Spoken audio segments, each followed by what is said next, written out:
Hello, everyone, and welcome once again to another episode of Lack of Focus, episode 40, Tiger Blood. I am your host, Ed Horn, and alongside me tonight, Sean Dorsey. How's it going, my friend? Good. How are you guys doing? Good. Glad to have you back tonight. Good to be here. And, of course, our producer extraordinaire, one Mr. Kris Sheriff. Kris, how's it going, my friend? Good, thanks, Ed. Good. So, all right, tonight is all about making the big jump from casual X-Wing player on the kitchen table to the depths of the horrors of X-Wing tournaments as a competitive player. So that's going to be our main topic for tonight. We do have a couple of things we're going to go over. Sean was unfortunately not able to join us for the OP 2020 talk, so I'm really kind of curious to hear what he has to say about some of the stuff we were talking about. And we have some other corrections from a previous episode that we need to make. So let's kind of roll right into what we've been doing lately. Kris, you're probably the most likely to have played X-Wing. So let's actually start off with X-Wing before we roll off into completely different territory. Yeah, I played some X-Wing. I ran my first order list again, which was just Tavson and then 4 FL SFs with no upgrades. So all initiative 3 comes out to 200 points. It works out really well. And I lost my first game roll list. It was really, really close, really good game. Probably the most fun I've had losing for a while. And it was really, really tense. Pretty lopsided in the start, where he flew his 3 Jedis in to joust me, and I was like, "Yes, this game's over." Well, I was gonna ask you, what list were you playing against? So he was running Plo Koon, Obi-Wan, and Luminara, but with he got some decent rolls, and Luminara making me spend focuses and stuff like that. He did more than half points on one of my ships, and I got half points off Obi-Wan, but didn't kill him. And then he broke off and did all of the Jedi stuff, and I was taking plinking butt shots with my SFs and stuff. And it ended up, in the last round, I had the chance to kill Obi-Wan and kill Plo. And I killed Obi-Wan, but left Plo on 1 hit point. And that was it. He won by a point. A single point. It was good. And that's a good way to lose, though. 1 point that close. In the last turn, he killed. I think it might have been over the space of 2 turns, but he finished off 2 SFs and had Plo live on 1 hit. So a little bit of variance one way or the other, and it comes out differently. But that was really good fun.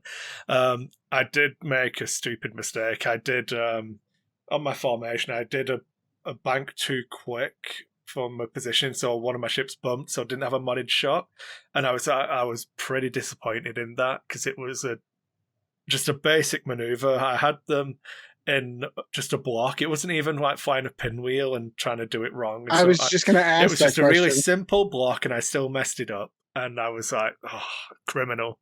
That was my first game after a little bit of a break with the list, so I wasn't too worried. Then I played a couple of other games, and none of them were as interesting as that one. But I kept the same list out because people enjoy playing against a list that has no upgrades in it. Super easy to play against. I know what I'm facing against. Yeah, it's good. I still think it's even though it's now been defeated, I still think it's one of my favourite lists that I'm running in that, spend all of my points phase at the moment. Right. Anything outside of X-Wing that you were doing? Yeah. Yes. Which is a long list. So where are we? Did I talk about playing Infinity last time? Did I do that one? No, I don't think you did. We had an Infinity tournament that I was running, so I was playing the buy in that. So I played 3 games of Infinity, been chipping away trying to get my army painted. I've been doing the contrast paint experiment. I think I mentioned it a while ago. Got a couple of extra models. Yeah, you were telling me all about that. I was like, oh, that's interesting. How is that working out? I'm getting better with them. So I'm saying to Sean, I'm actually working on some Legion for a friend. He's got an event coming up on Saturday, so it'll be the weekend just past when you listen to a show, because time travel is awesome. And he's the guy who gave me the Plo Koon from Worlds, so I'm painting his Legion army. So I've been painting Stormtroopers with the contrast paints. And it's a good exercise for those too. Yeah, it's been interesting. And then I had to play in our Keyforge store championships because we had odd numbers. So I played some sealed Keyforge. I opened my new Worlds Collide deck, and it had like the dinosaur Roman people in it. And I was like, yeah, Roman dinosaurs. And then my deck was terrible. Honestly, like, must have been the deck. Nothing to do with me. I didn't misplay once. It was fine. I'm actually terrible. I'm so bad at Keyforge. I get overly focused on one aspect of the game. So either trying to keep the pace up for generating the amber so that you win by forging your keys. So it's for Magic, it'd be the difference between punching face or establishing board control. Yep. And I'll get overly focused on, oh man, his board's getting a bit big, I better start trying to clean that out. But that'll knock my pace of generating amber down. Or I'll be overly focused on generating the amber and let him get a giant board, and then he'll do one thing to stall me out, and then... So I'm just bad. I don't play enough is my excuse. I only play Keyforge when I'm running an event and we have odd numbers. So I knew that there was a big rush on that game whenever it first came out. Again, so this still technically counts because it is a Fantasy Flight product. Keyforge How has that held up? From memory, I've not looked at all the reports properly for a while, but Keyforge has been probably, considering we don't do Magic anymore, so you've got to take like caveats and stuff like that, but it's in our top 5 products that we've been selling, like, per unit. Really? Yeah. We sold a lot of Keyforge technically, they moved Magic to a different location. It's still the same store, but it's not in your... Its own owner, its own staff, its own payroll. Oh, really? It's its own thing. Really? I think God takes 5% of their sales as like until he's paid off for having sold the business. So he still takes a cut, but it doesn't generate any revenue for the business. So that's interesting because I've always heard, now correct me if I'm wrong, because I've never actually worked in a game store, but I've frequented quite a few of them. I've always heard that it's always cool to have these other games. You know, Warhammer over here, you've got this one here and this one here, but comics and Magic keep the lights on. So we don't sell comics or do Magic. And I knew that going in, so now you're telling me that you don't have either one of those cornerstone every Friday, every Wednesday sales markets. And you're still doing... Do you want to know what number one set like? So I won't go do too many numbers and things like that because it's not my business to talk about. But D&D plays handbooks. Player handbooks for D&D. So really, we must have sold like thousands of them. Thousands and thousands. Wow. And then if you're looking for a good metric, if you run a store, would be the ratio of revenue generated by the actual area that it takes up to generate that revenue. So if you've got an entire wall of Games Workshop product and you're doing 100,000 Games Workshop sales a year, but you're giving them like 16 foot's worth of space, is it better to break? Yeah. So the 1 2-foot shelf where we kept our spell cards for D&D, generated about $26,000 worth of sales. Jeez. See, but that's where... All right, so if we're going to talk about real estate, though, that's kind of where that always came into me with like comics and Magic, because if I buy a player's handbook today, I'm probably not going to buy one tomorrow, and I'm probably not going to buy one for quite some time. So it's all new customers. Whereas if I buy a pack of Magic cards today, I could probably buy another one tomorrow. And you've got to look at different things like if you buy a DM's guide for you're generating. If I sell you a DM's guide, you then generate 5 players' handbooks. That's a good argument. And then that is a good argument. And then those players' handbook sales generate sales of 2 sets of dice and a figure. Yep. And then, oh, by the way, they're going to come in on Saturday to play D&D, so that generates all the other... So have I told you the numbers we get for Adventures League on a Wednesday night? No. We get upwards of 80 people in the store playing Adventures League. 80? 80? Yep.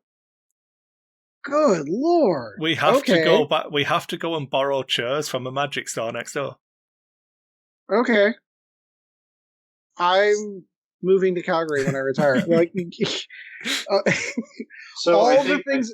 I think one of the things that is though, Magic does two things. One, you can either dedicate yourself to Magic, and you're making money off selling, you're making money off tournaments, you're doing those types of things, but you're also turning away another whole group of gamers, because a lot of people don't like Magic players. There's a stigma to Magic players where if you're the 30-something, late 20s, 30-something gamer, you don't want to be in a room full of smelly kids. That's the stigma that comes with it.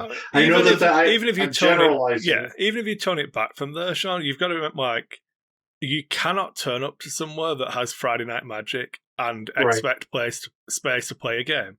Correct. So like, we now don't run any Magic. So when there's a pre-release on, we can still run our events. The other thing about Magic is that it's not something you can actually do.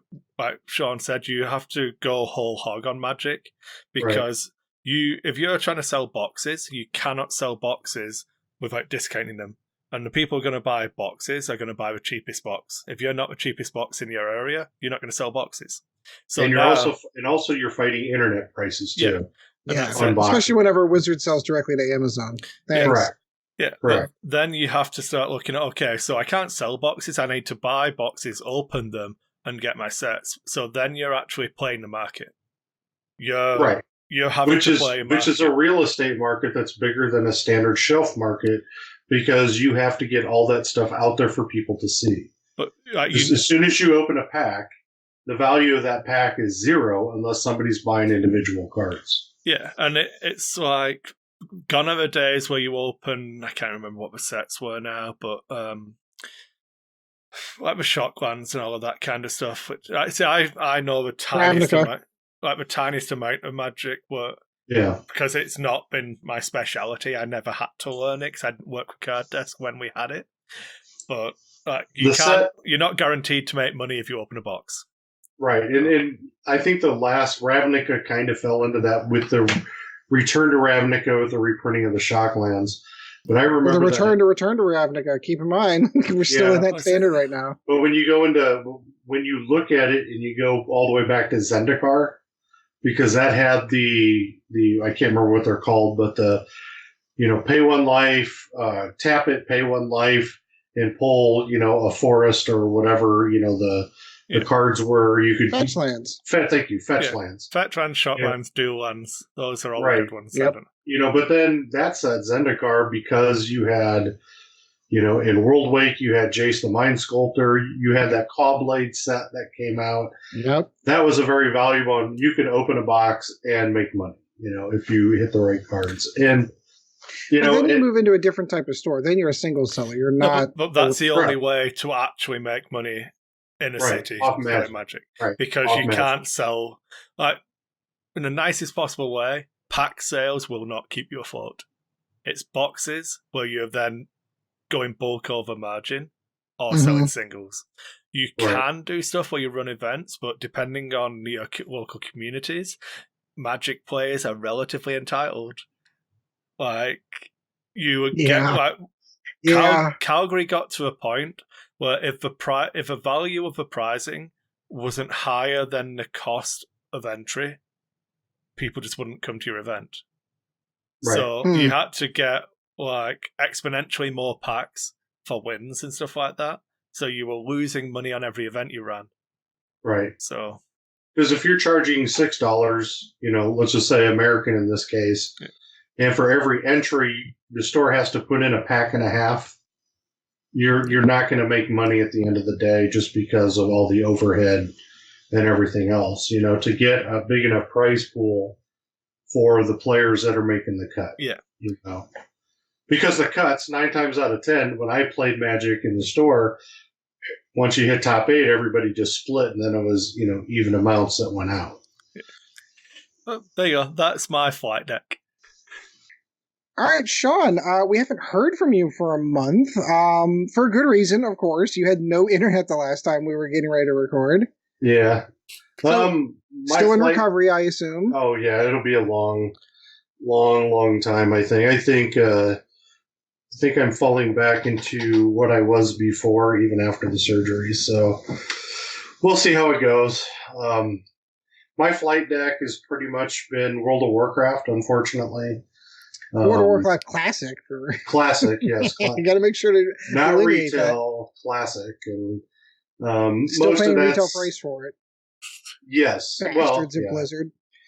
Yeah, but it's worth the fun. I'm having a great time with it, and unfortunately, that's the easiest thing for me to do is either that or I'll play some Steam games right now, just because I have zero comfort level in anything in life. So, yep. This, being able to sit down and not have to concentrate hard on something is pretty easy. And I play a mage in Classic, so when we're raiding Molten Core or Onyxia's Lair, it's all one button.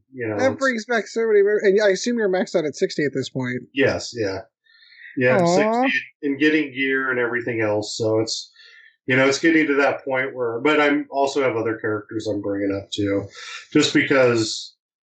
What I found, I didn't play a mage in vanilla. I played a paladin, then a hunter, and then a priest.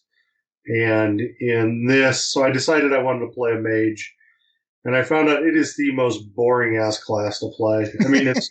well, it depends on how you spec it, but yeah, I would agree. It's very boring. Because when you're in Molten Core and when you're in Onyxia, you're literally hitting one button because you're just shooting. And that's in the rear with the gear.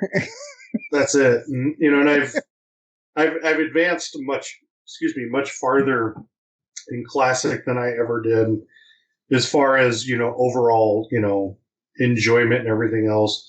I'm just much farther along than I ever was in vanilla.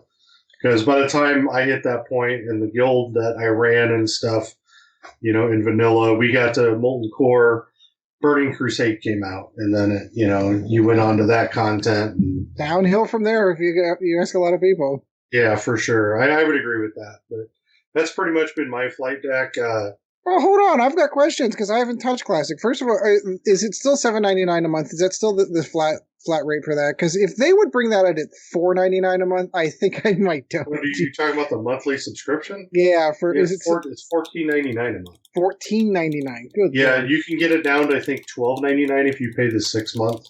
Yeah. So you pay it at one time.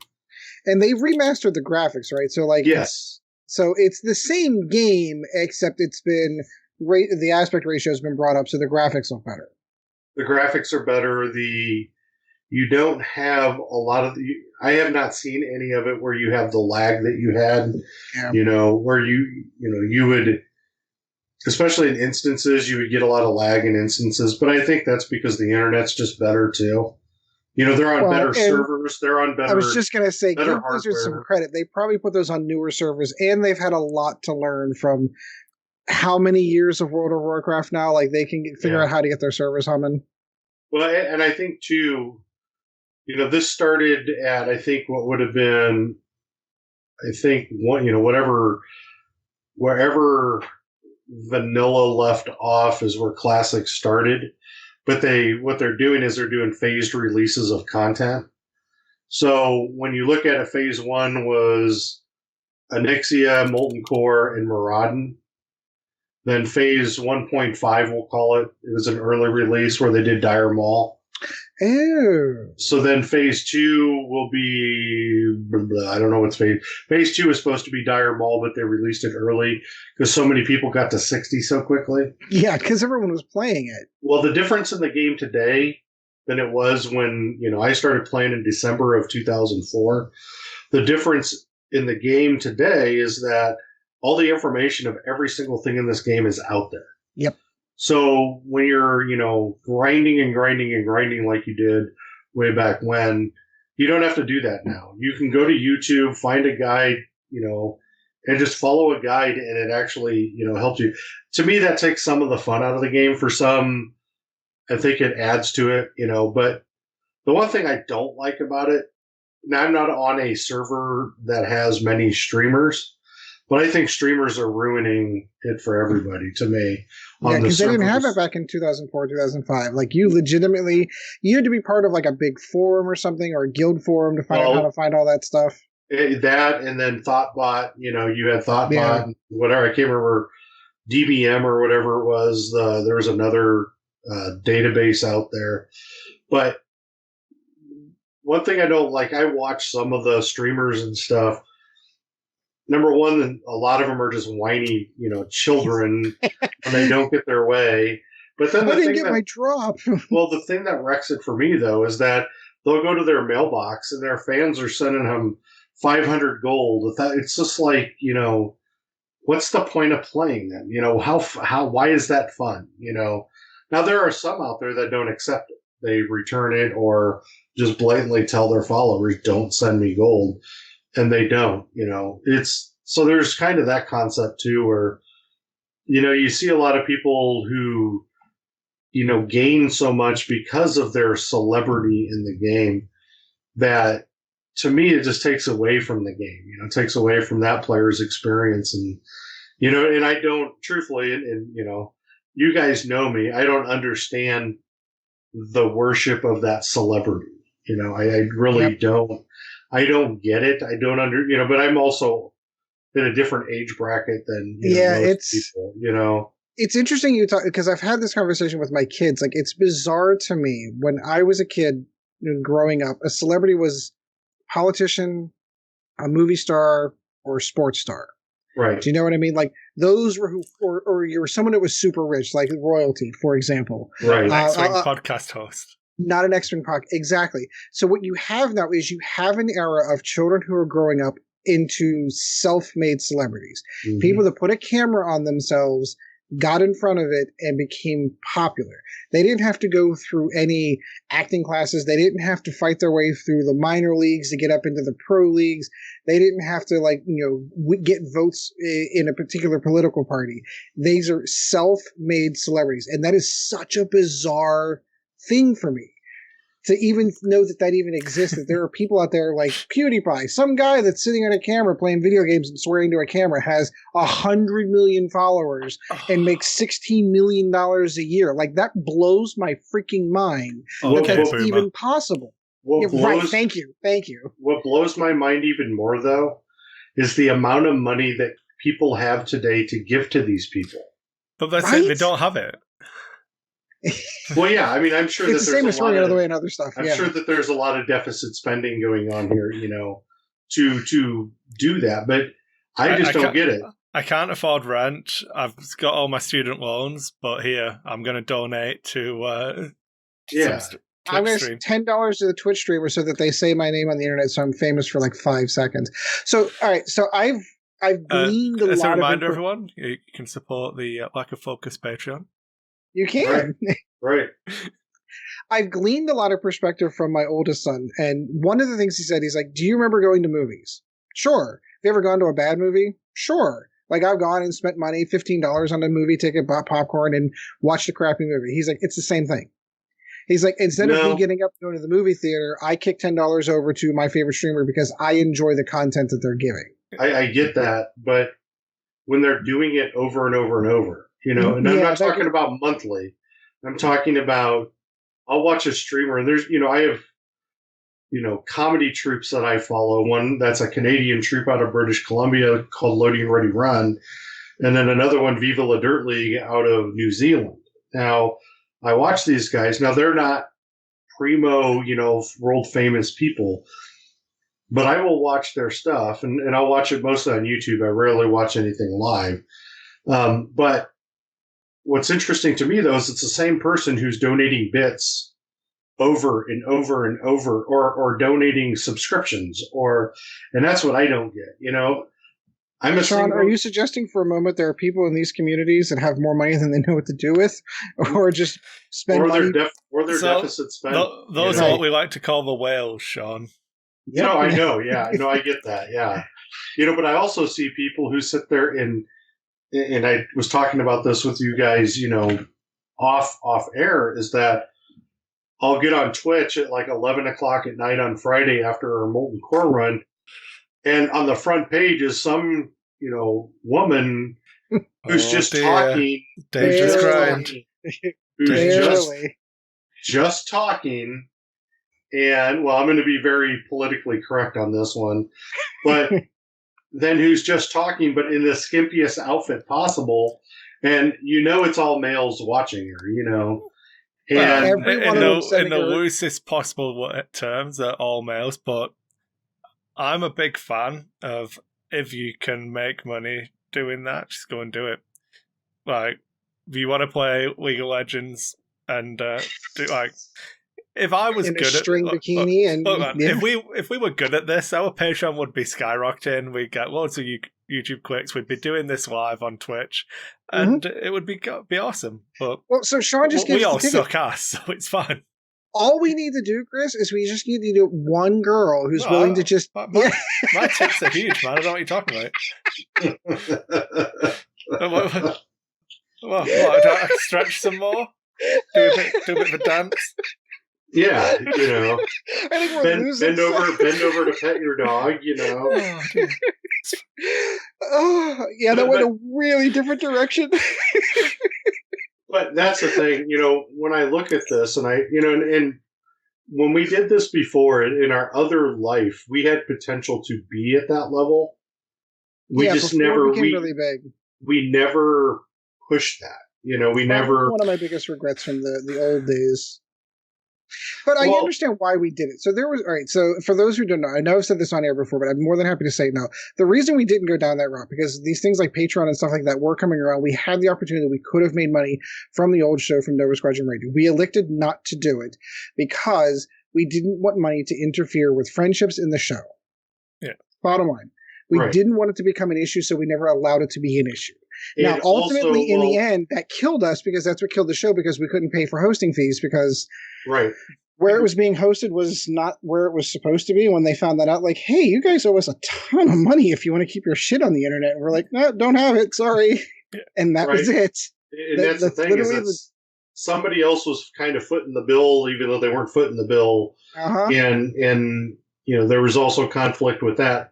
But we knew that there would be conflict with certain peoples on the show too. Well, it's more like, even so, this is just a dice hate thing in general, and it's definitely a me issue, not you guys. I'm just terrible at wanting to monetize.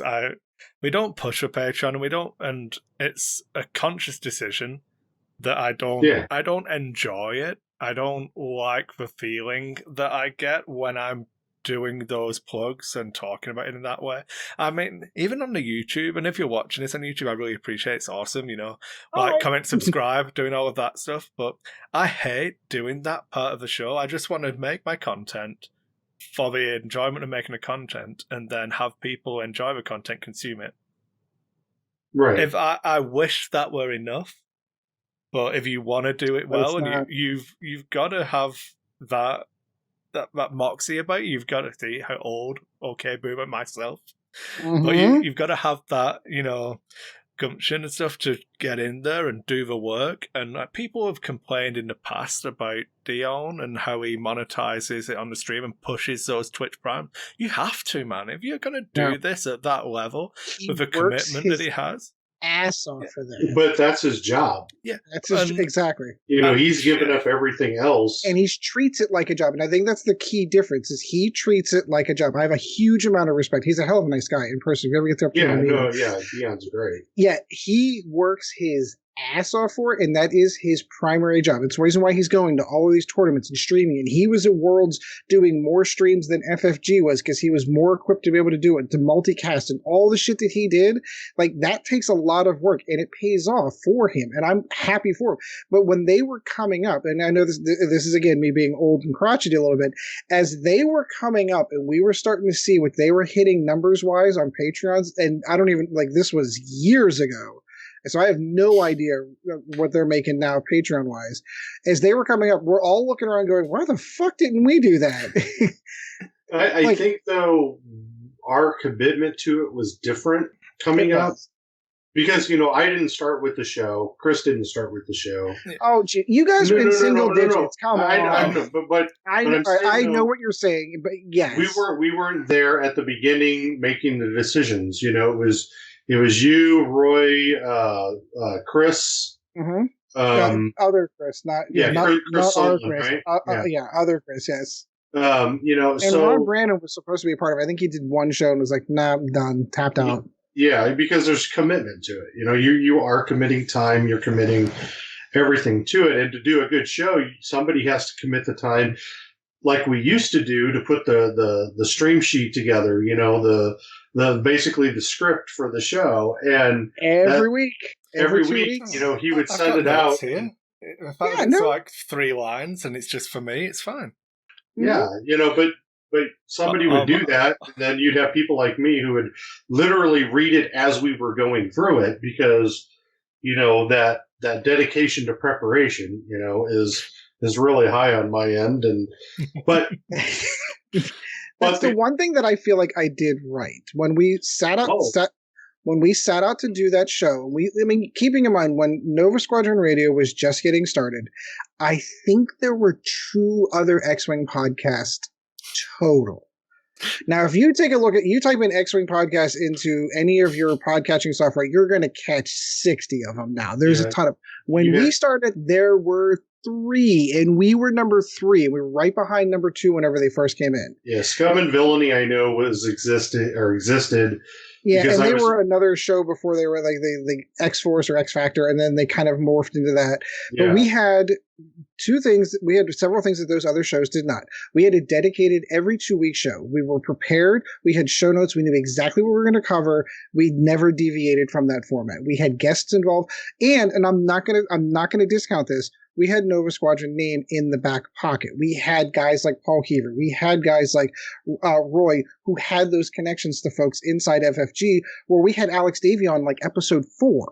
Right. So like we had that clout that we started to build off the shoulders of the Nova Squadron guys, and then continued on from there to the point where like Roy took a very hands-off approach after the first few episodes because he saw where we were going, what we were doing with it, and was like, "No, you guys are doing great. I'm just going to let you run."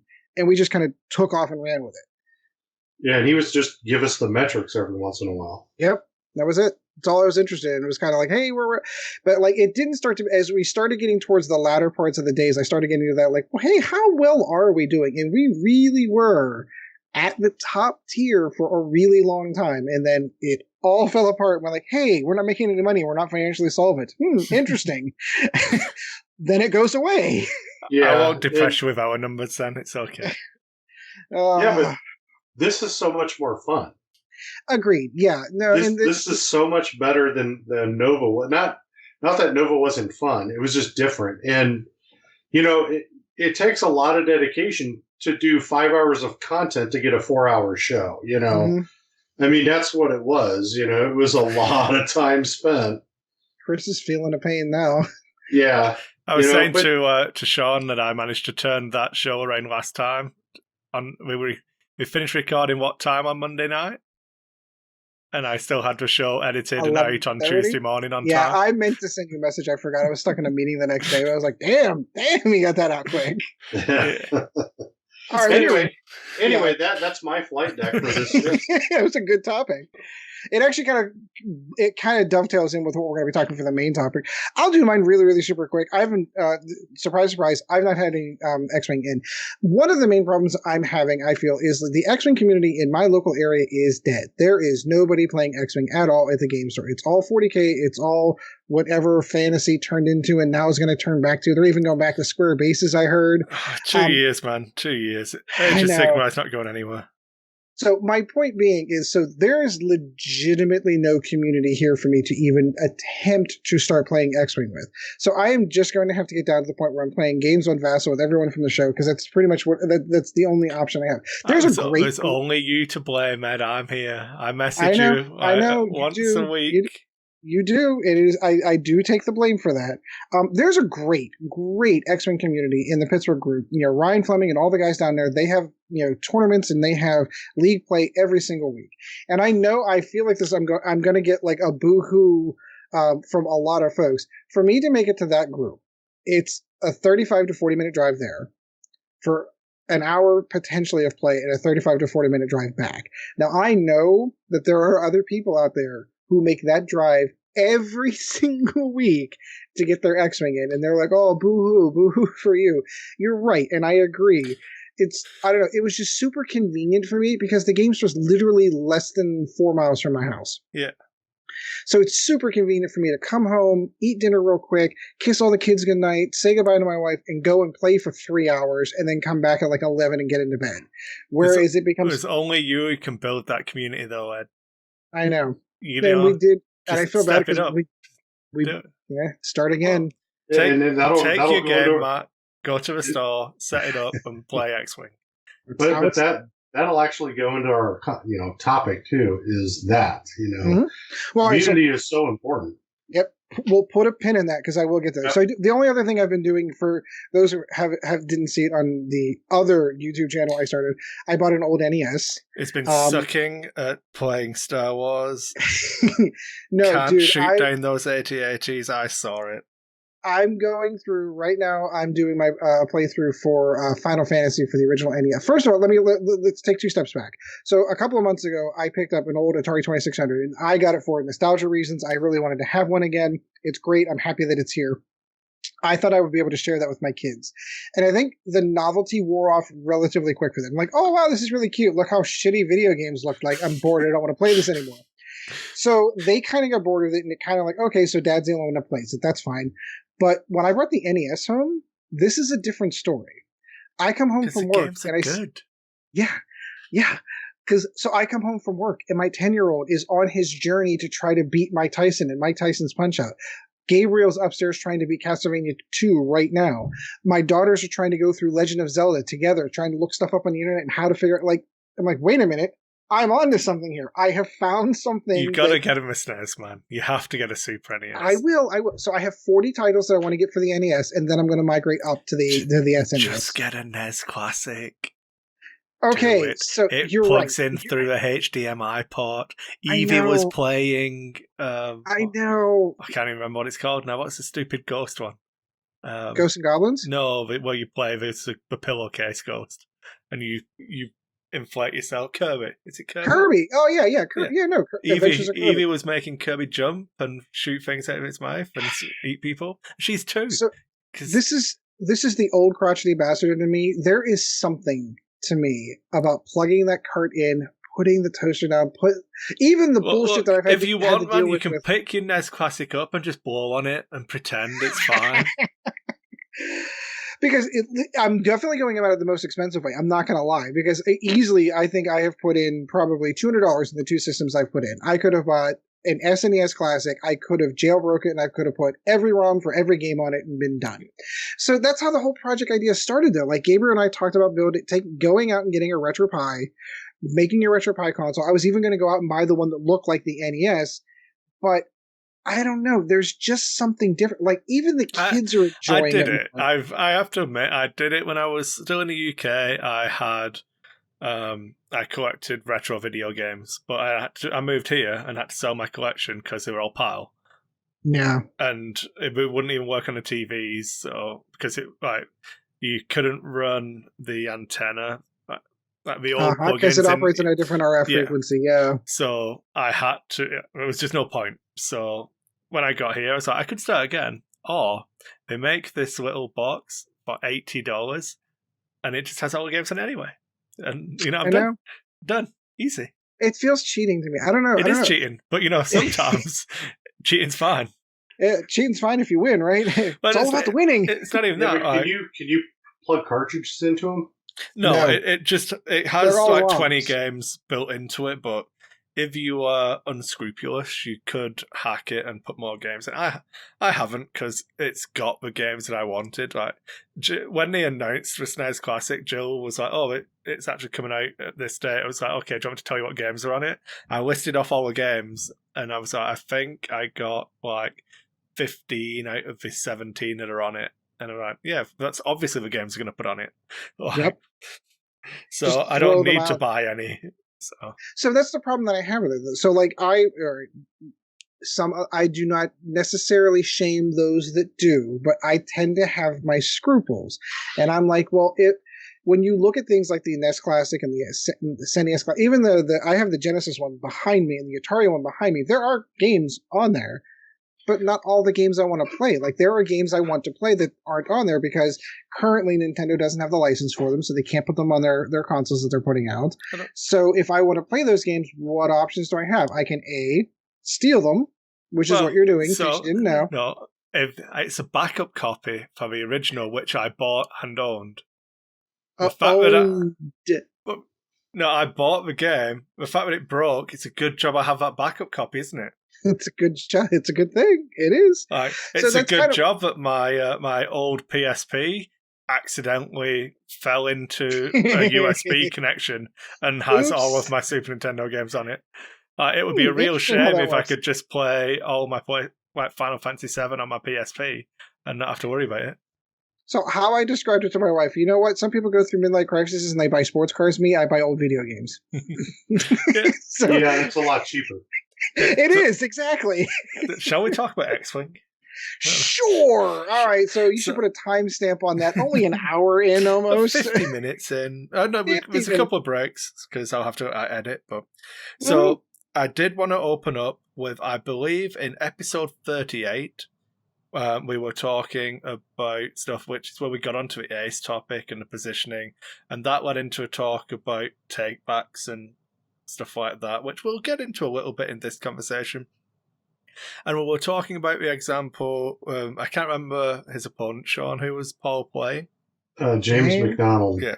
So, and we spoke about how James let Paul take a ship back after he'd thrown it off the table. That is factually inaccurate. The actual state, from listening to Paul talk about it again, was that Paul had said he was going to boost to a right, I believe. And then when he grabbed a template, he hadn't placed a template on the table yet. He was like, oh, actually, if I boost to a right, I'm going to fly off the table next turn. And then that is where James said it doesn't matter. And they had the conversation, just do a focus or whatever it was. And that's when they spoke to Sean and all of that stuff happened. So if you got anything you wanted to add to that? No, just my response to him. When I walked up to the table, I didn't remember the whole scenario because it was too many. What was that, 2014? Oh, it was a while ago, yeah. I think it was 2014 when that one happened. The way that I always viewed judging and TOing is that if players could decide or could figure it out without judging or interaction, it was just better. It was always better for the game if that was the case. And so I walked up to them and I basically, and I don't remember exactly what I said, but it was to the effect of, do you want me to make this decision or, can you guys decide it at the table? And, there'll be people out there who'll probably say that I was incorrect for taking that tact with it. Luckily, there weren't floor rules then, Sean, so it was entirely your purview to do what you want. That is correct. Yep. And actually, me being there to begin with was kind of unprecedented because there had never been we'll call it a volunteer judge at any of their events before that. Yeah. So there was really nothing to go off of, but I really always enjoyed players deciding it. Yeah. But the moment you get a judge involved, you kind of take the game out of the player's hands and you have to make a decision. And after the game was over, they talked to me about it, and I told them that what would have happened is Paul would have flown a ship off the table the next turn, and that would have been the end result if I would have had to have stepped in because Paul declared it. Yeah, and that's it. It comes down to the reason I wanted to bring it up and have the correction was because I felt quite strongly that if you fly a ship off a table. And and we're going to talk about this when we move on to it.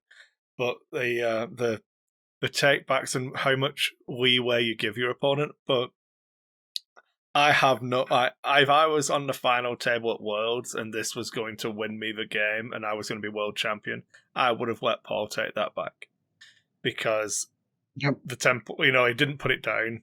You're still you're thinking out loud, effectively. Well. I'm going to be honest with you, though. This same thing happened at Gen Con the same year. I think it was Side Bottom. I can't remember I think his name. There was a match going on, and I can't remember if it was the final or the semifinal. This was at like 1 o'clock in the morning. And I don't remember the whole thing, but I just remember it was with tokens where one of the players forgot to put tokens on. Oh, Please And don't the tell me other- it's if it was any other game. Well, no. I'm just saying, I wasn't judging it. Alex Davey and I remember this one because this was back in the Whisper days, and they forgot to Yes. put the That cloak is token. correct. I remember this story. yes. So, and at the end of it, and I think it was Rick or Rich Side. I can't remember the guy's name, Side Botham or It's something. irrelevant. It doesn't matter. Yeah. He or his opponent stated, "No, I know you would have done that," and basically allowed him to do it. And Alex Davey allowed it to happen. It was Yeah. Frank and Alex were judging. Yeah. Alex allowed it to happen, and Fly casual, man. And I think at the end of the day, the player that got to put the token on ended up winning.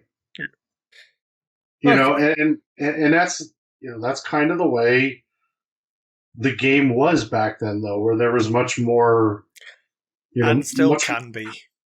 Yeah, it absolutely can. Yeah, it can for sure. Yeah. All right, Sean, we've got a good one for you. Okay. So you missed a great topic last episode. I'm still it's still I'm still the top of my head is still smoldering from having it blown. Kris, would you like to share the new OP formats for 2020 with Sean? So we have, obviously, the System Open series is all hyperspace format. And then the Store Championships, regionals, and national level events are all going to be extended, which is a flip from last year, with Worlds, the main event, still being extended. I'm okay with that, actually. So here's my reasoning why. The majority of your events are going to be extended. So moving into that format, remember, this was my complaint. My complaint was the majority of your event, the majority of the events that you ran were hyperspace. The special events were extended, and yet Worlds was extended. Yeah. For me, I like this better because you're playing the majority of your events that are the local events. They're the events you may have to drive to some, the regionals, but your store championships and regionals are the same format that Worlds is going to be. I'm actually okay with that. I still would rather the damn game be hyperspace. I still fall in that line, but I'm not going to fall in that line when it comes to. I'm not going to be a hypocrite. No, compared to what I was before. Now I get why Ed is frustrated with it. Because Ed and I both agree the game should be a hyperspace game. It should be X-Wing 2.0. But as we discussed in earlier episodes, 2.0 is really the extended format. Hyperspace is a side format. Yeah, I completely agree with you, Sean. To be honest, like the path to Worlds is extended, and Worlds is extended. Yeah, the top 8 in a System Open get invites to Worlds, but winning a System Open is a prestigious enough event that it does. If you win a System Open or place in the top 8, you've not turned up to your first ever Store Championship against 4 people, won that, and got an invite to Worlds type thing. So the fact that you get in that way through hyperspace doesn't bother me in any way. And the flick of the switch in my head, what makes me really just not care, is that hyperspace is terrible now anyway, because they added all the ships and whatever. I can't, if I start playing X-Wing now, I still can't own all of the ships in hyperspace anyway, because they're not available. So yeah, no, I agree with you there. I do have another piece of news that we missed, actually, so they cancelled the repackaging of Swords Renegades and the TIE Reaper, stating that they didn't feel like it was viable because they have enough stock of the first edition stuff. I haven't seen a TIE Reaper. Interesting. I tried to get French Reapers from Asmodee Canada 8 months ago because we didn't have them. We got our initial allotment from first edition, then Asmodee Canada never restocked them, and we never got any more. So I tried to get some French ones, but they'd sold out of those as well. And I cannot get a TIE Reaper in Canada. So I have people who were really looking forward to a Reaper and Swords Renegades coming out, and now they just didn't release it. Same with Imperial That's an Raider. interesting answer. Well, it's production.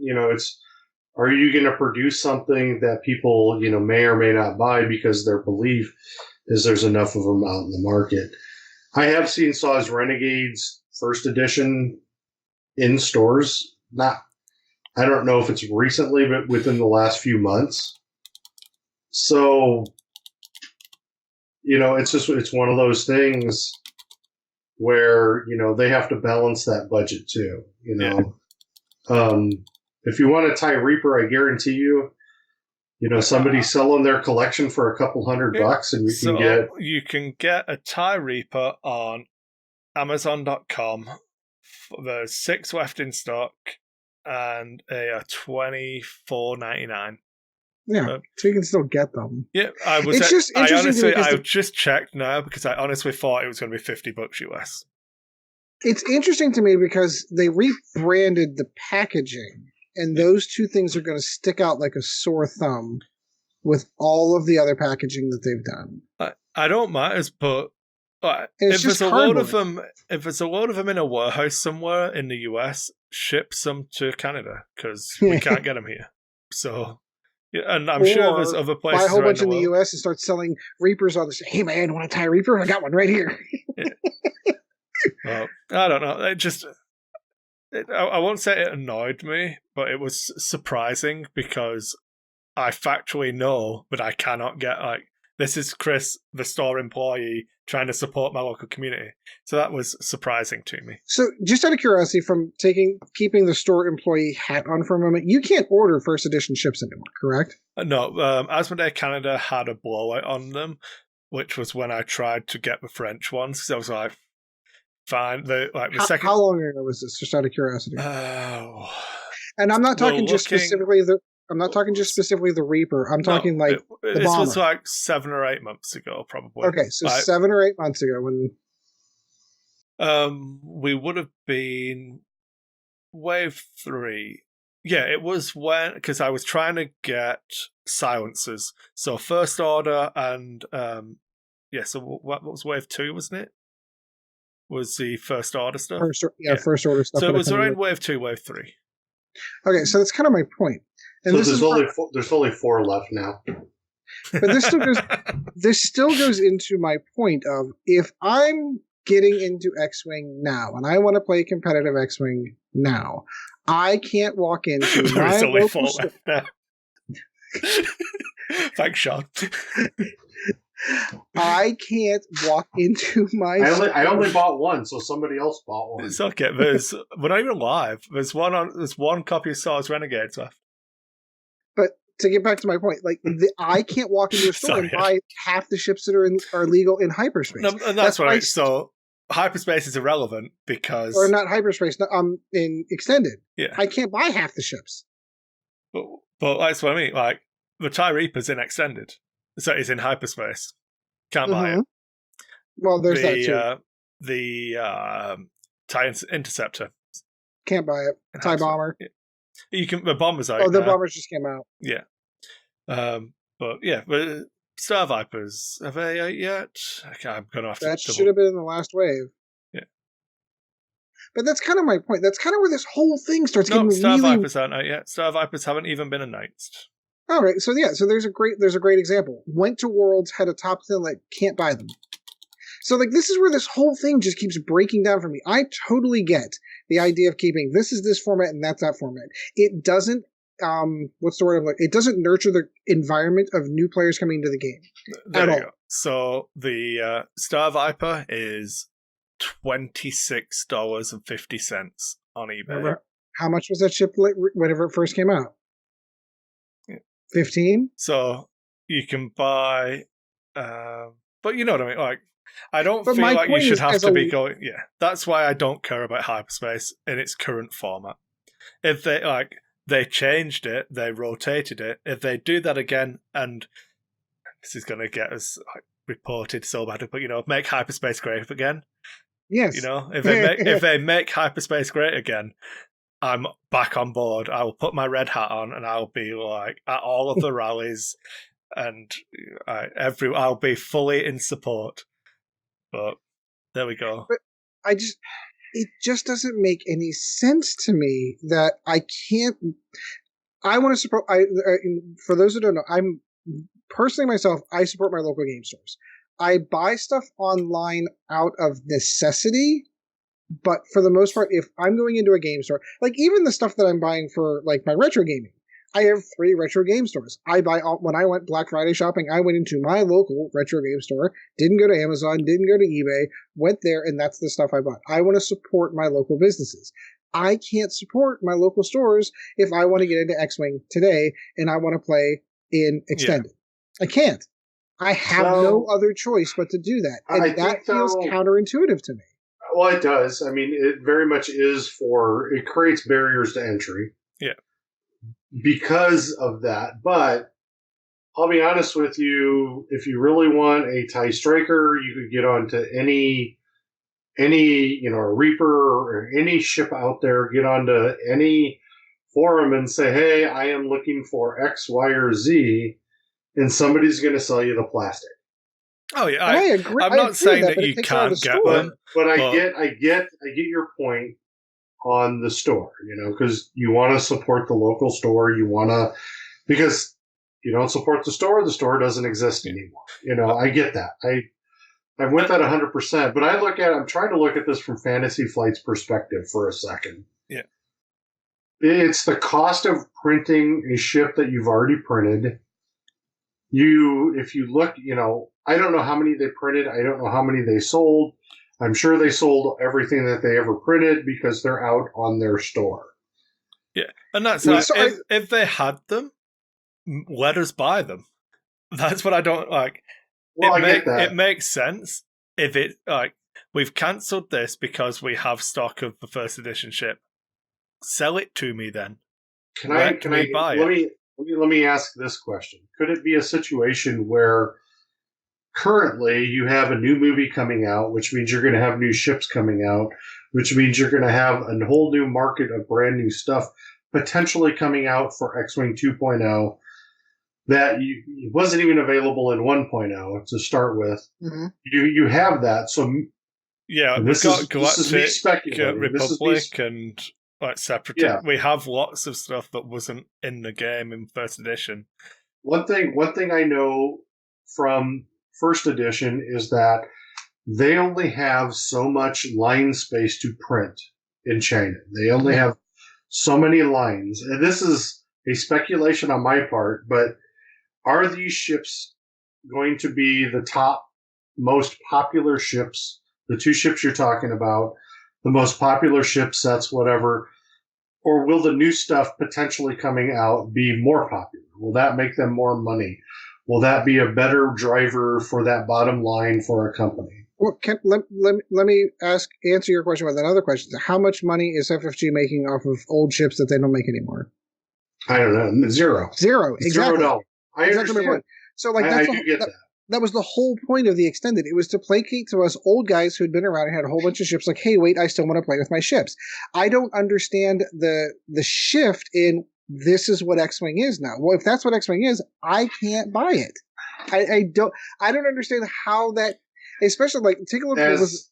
Yeah, but as Kris has stated, X-Wing is extended.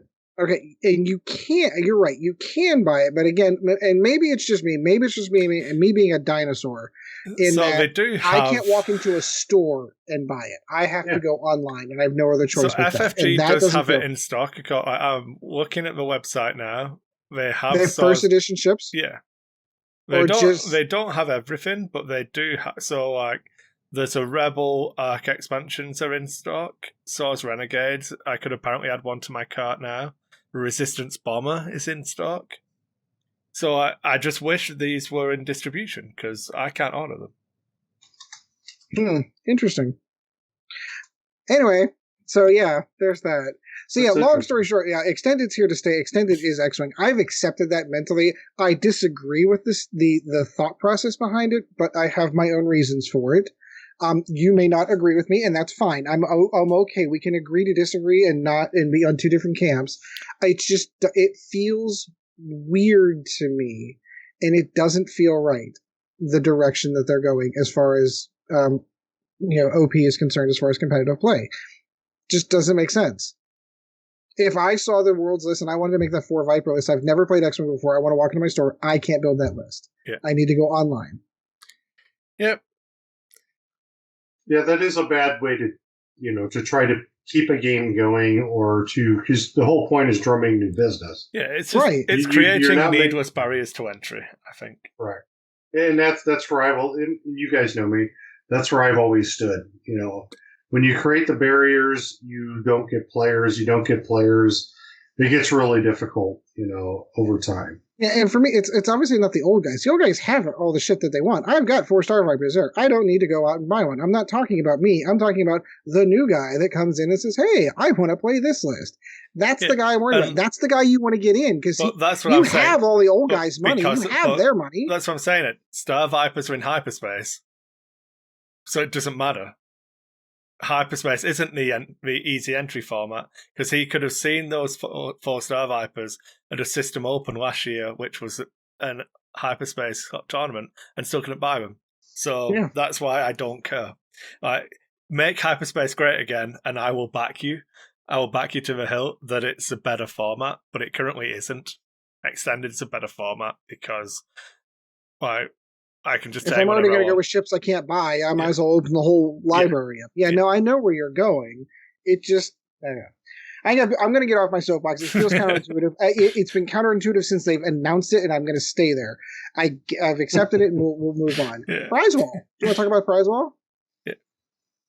Sean, you had we had show notes for this one and everything. Yeah, So prize wall to me is I'm kind of.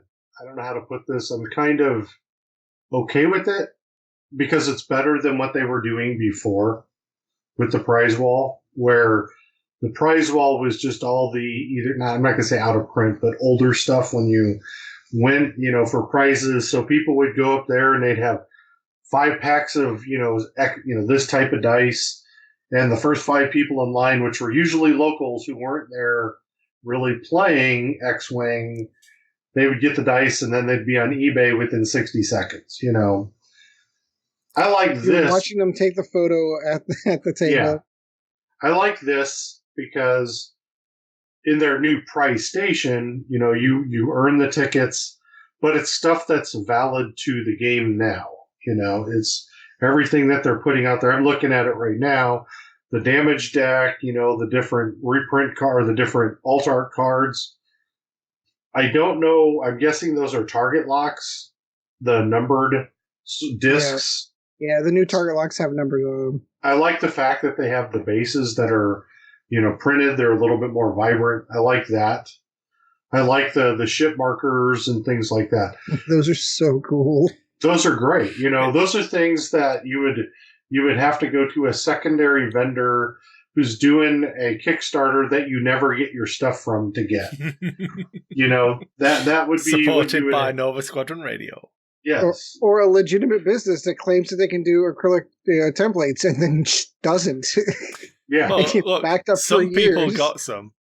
And some people didn't, Yeah, I got some. All the have-nots. It's just the have-nots complaining again. If we made X-Wing great again, Ed, the have-nots wouldn't have anything to complain about. I got mine before we started talking about them, and then all of a sudden... So you're a have. You're a have. I am a have. I still have my Nova Squadron templates. That's why you get the tax breaks, and That's right. But I do like the prize wall. I do like what they're doing with it.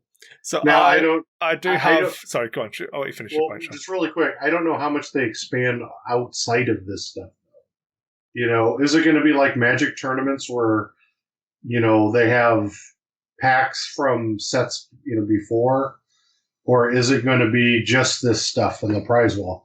It'll be a minimal prize wall if that's the case, So that's my question to it, and I don't have that answer to you. If I had to take a guess, not knowing, if you remember how OP ran in the past, they have a ton of shit yes. that they tote around and they can pull out. Like, I was genuinely surprised with some of the stuff that even, 2, 3, 4 years later, Wade was able to pull out and say, "Here, we'll toss one of these into the prize pool." And you're like, dude, those are like the first edition stuff, like the first original prize stuff. You guys still have that floating around? Yeah, we got like 5 or 6 of them still here.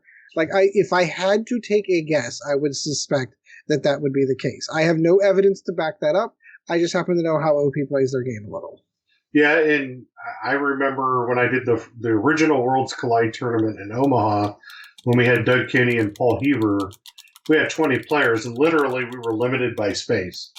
We were, in this little game club doing it, and we could only have 20 players. We probably would have had 50 if I had the space to be able to do that. But I remember then the prize pool that they sent, because I asked Fantasy Flight, I talked to Brendan Wise Cotton at the time, and and I think Ian at the time, and they sent me stuff that was you couldn't get. The regionals dice. They sent me like 5 packs of the regionals dice, all the green dark green focus tokens that you couldn't get anywhere unless you were at those original regionals. That regionals. Were the 2012 or 2013 regional. Yeah, 2012 regionals. Oh God, is it that long? Yeah. Oh wow. It's crazy, the stuff that they always had in backlog. I remember. Well, Wade sent me whenever we did. What we did? We did the first. Oh God, why am I drawing a blank on the name for the inter-store championships that we did? The Ryder Cup, the Outrider Cup. Wade sent me some stuff for that, and I got like movie still Boba Fett. Yep. And movie still Lando, and I'm like, these things are going for like $200 online, and I had to hand that over. I'm like, oh look, that vanished. No, I've got scruples, and I had to hand it over to a player. Right. But yeah, they've always done that where they have the backlog of stuff, because if you're Fantasy Flight, I think the movie stills were all printed at Fantasy Flight. So yep. Yeah, that's back when they printed them there. Yeah, they could crap them out, by the dozens if they wanted to for any event. And so the Landos, I remember the Landos from U.S. Nationals. Yeah, those were a sharp looking card too, and they were very, very heavily sought after. I don't know if I have a Lando. I have to check. I have half a mind to go look for them now, because now they're worthless. Nobody's gonna want them. Like, maybe I can pick one up for like $5 or $6 to see if I can get one. I spoke to Paul LaRue about this. We were having a chat as second edition was dropping, and I couldn't. Loads of people were throwing all the cards away and showing the videos of burning their X-Wing stuff and being the cool internet hipsters. And I'm like, I don't think I'm a fan of burning art. Yeah, because it's art. Ultimately, right. It's a functional game piece which now has no use. Is one way of looking at it. The other way of looking at it is that I have a binder filled with art. Yeah, I have all of my alt art stuff. Every one of my alt art cards I kept. I threw away all of my X-Wing 1.0 stuff except for all of the pilot cards. Not even just the alternate ones. I kept all of my binder with all of the pilot cards in. I may have done that. I may have kept them all. Yeah. I know I kept every single alt art ones because all right, this is me being, old and nostalgic. Like, a lot of those are memories to me. Like, I remember the exact event where I got that. I've got my movie still Darth Vader because Sean went to Worlds for me and sent me one because he's an awesome guy. I still have that card. I'm not getting rid of that. So, like, there's some memories that are wrapped up in some of those ones too. That, like, I still have my template, and I finally rebuilt my dice set from whenever I got to top 4 at regionals. Like, I got all the stuff. I still have that. I've got a 2014 regional set sitting in that case back there. It means nothing to anybody else but me, but damn it, I won those. Yeah. Right. So before we move on, my thoughts on Prize Wall are twofold. What the good thing about Prize Wall is that if you go to multiple system opens now, you're not getting the same prize. You're not getting multiple copies. If you go to 2 regionals, you get the same card. It sucks. Because there's more Unless pressure the on card's you going to. for $40 online, then it's a different story. But they don't do that anymore because there's Yeah, they don't do that anymore. Yeah. So like it puts pressure on you to have to place because, like I said, there's no value to multiples of the same card, so I now need multiples of a template, so multiples of the dice, so that I can at least sell that and that kind of mentality, which I'm not a fan of. So Prize Wall kind of takes that and shifts it that you now get the prizes you want. So you can Pokemon, you've got to catch them all and get all of those different prizes. The thing I don't like, so that's a tough that's a tough train to follow too, especially now with as much alt art stuff they're putting out now. It's crazy. Like, so there's alt art that's dedicated to just the System Open series, which is what this will pull from, I expect, but I don't know. But then the counter to the reason I don't like the prize wall is because it encourages you to not play X-Wing. You'll form pods and just like salvo and spend a minimum amount of time that FFG will allow you to farm tickets. And I don't think the balance is quite there between actually FFG like controlling the rate at which they hand these cards out. Like if you have to, well, the way I think of it is if you should have to place in the top 4 for templates or whatever, then the equivalent number of wins for cards should be this many. But if you want them to be achievable by everybody, and you can only you should be able to get them by playing in a pod all 3 days. This is obviously a Worlds kind of thing, prize wall more than a System Open, because it's a tighter space. But if you want a prize to be accessible to everybody, you should be able to lose 3 pods, but just have enough tickets for that one thing. If you win a pod, you can get it right away. And I don't think they have that balance right, because the time investment for X-Wing compared to the time investment for Destiny pod and that kind of thing is just ridiculously offset. I remember I played Destiny to farm tickets to get X-Wing stuff when you were allowed to mix them, because I could lose games of Destiny quicker than I can lose games of X-Wing. So yep, like 5-10 minutes, I'm done. Woohoo! Yeah. Go through. Yeah, no, I can see that. We'll see how I do get it, but when I look at the spread of prizes that they have, I mean, there's a ton of crap that they're giving out anyway for the tiers of prizes. I mean, top 64, top 32. If you make top 32, you get everything in this, which is these plastic alternate art cards, prize tickets, whatever that silver thing is. And then we said that was a first player token, we think, the initiative token. Yep. Okay. We think. That nobody ever... It's like the one from Armada. Did you ever use the one from Armada, Sean? When I first started playing, but then you just toss it in the box. Just toss it aside. Exactly. but you're getting a lot. When I look at this, I'm not a huge fan of the box, but it's a foam box, so I guess that's kind of cool. It has some cool art on it, which is cool. The top 4 prizes, they went away from dice. But I don't want you to glaze over the fact. I love the fact they brought the cardboard boxes back. I thought that because there was do you remember not the first 2 prize kits, store kits, but like the 3rd and 4th ones moving forward, they all had those cardboard boxes. I thought those were so cool. I have tons of those things still. So do I. And I gave out, like 32 of them when I retired the first time as a TO. With my entire card collection in it, all the fancy cards. And I don't mind this one here just because it's not just cardboard. It's a foam box rather than cardboard. But I also think, one thing I do think is that 2.0 is better for the boxes than 1.0 was. Because 2.0, the cards are, horizontal, where the 1.0 cards were vertical. Yeah. So this works out better, in my opinion, in my mind, for boxes. So that's kind of cool there. Yeah. So have we made Dave wait long enough for his question to get answered? It's been 4 weeks. 4 weeks. All right. Was that the question? So Dave McNutt asked, what kind of adjustments are required, needed, or desired when moving from casual play to competitive? Look at that transition. That's awesome. All right, I so kind of that's brute force that one, Ed. I'm not going to lie, that's okay. It works. It works. All right, so Dave, this is a great topic, and I've been putting an awful lot of thought to this one. So, what steps go in from casual to competitive? So, I think for a moment we need to sit back and kind of define what we consider to be casual and what we consider to be competitive.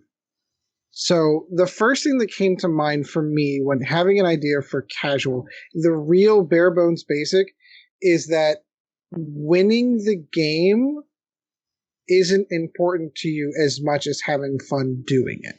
Because you can have casual players that go to tournaments, but they're not necessarily competitive players. They are, and I know I've told this story before. I've gone to a tournament before where a guy was like, "Yeah, no, there's nobody that plays X-Wing in my area. I spent $25 to come to this tournament at regionals because I get 7 games of X-Wing where I wouldn't get 7 games of X-Wing anywhere else."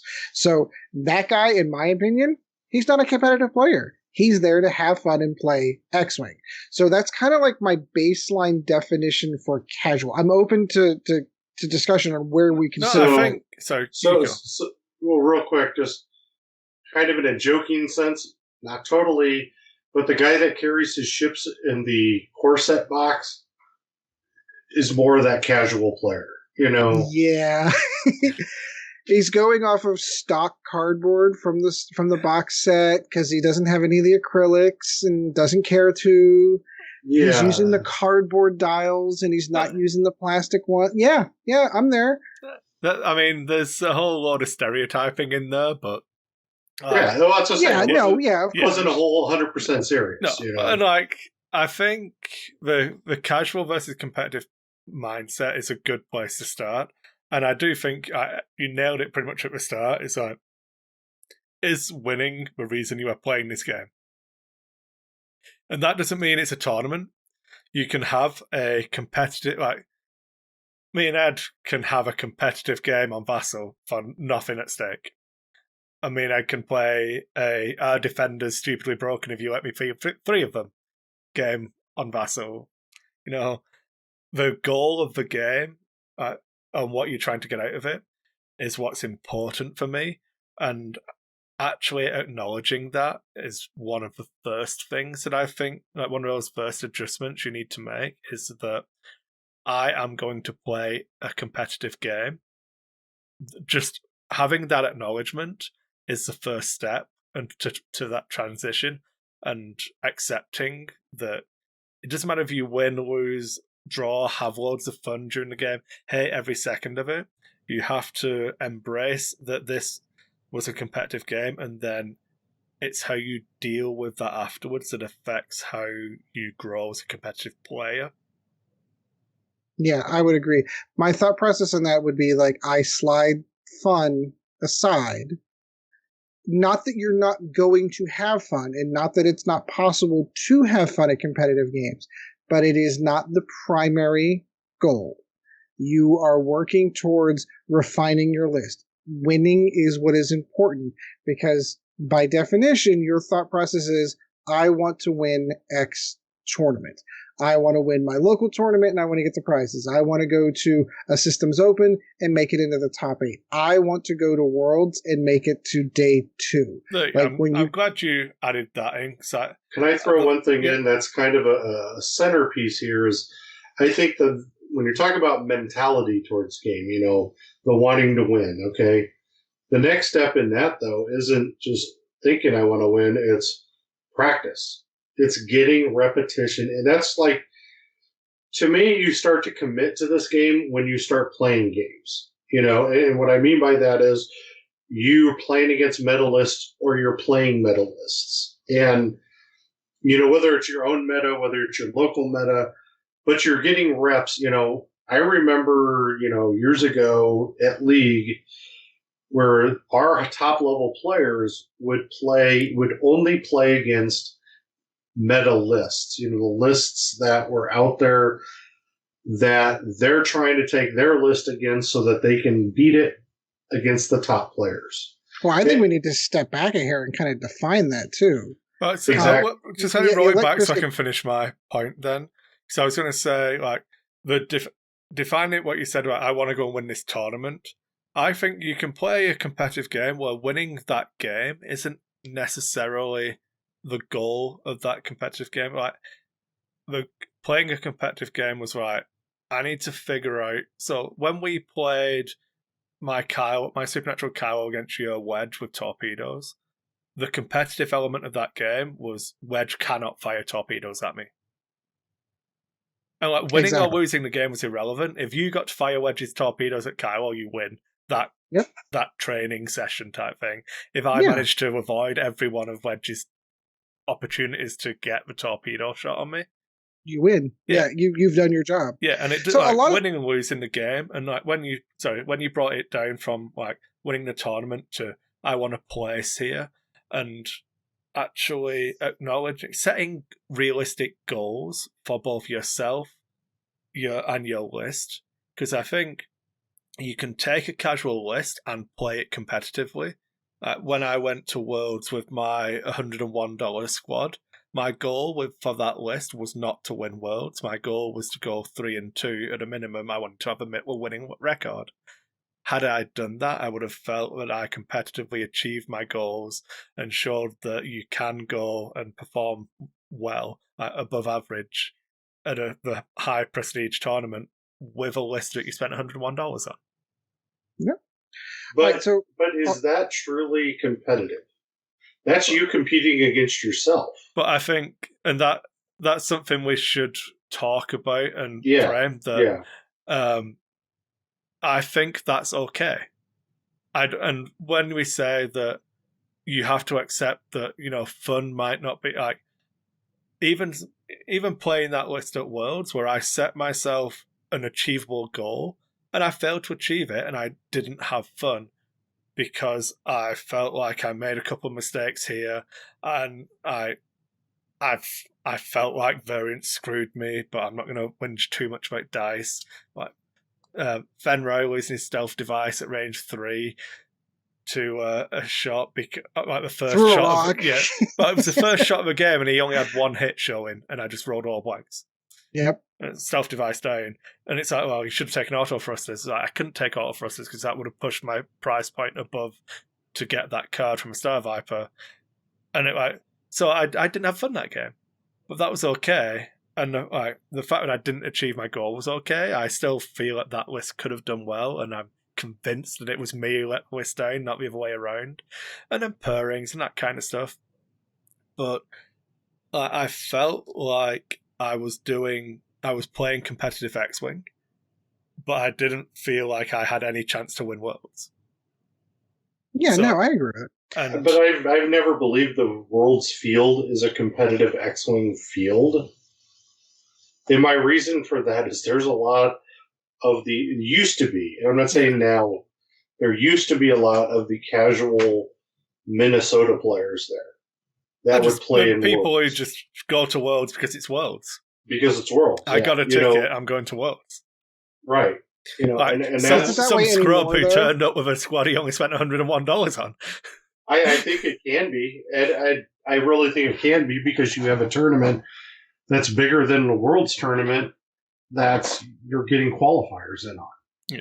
Yeah. And they're taking a crap ton of those people to play in the Worlds tournament.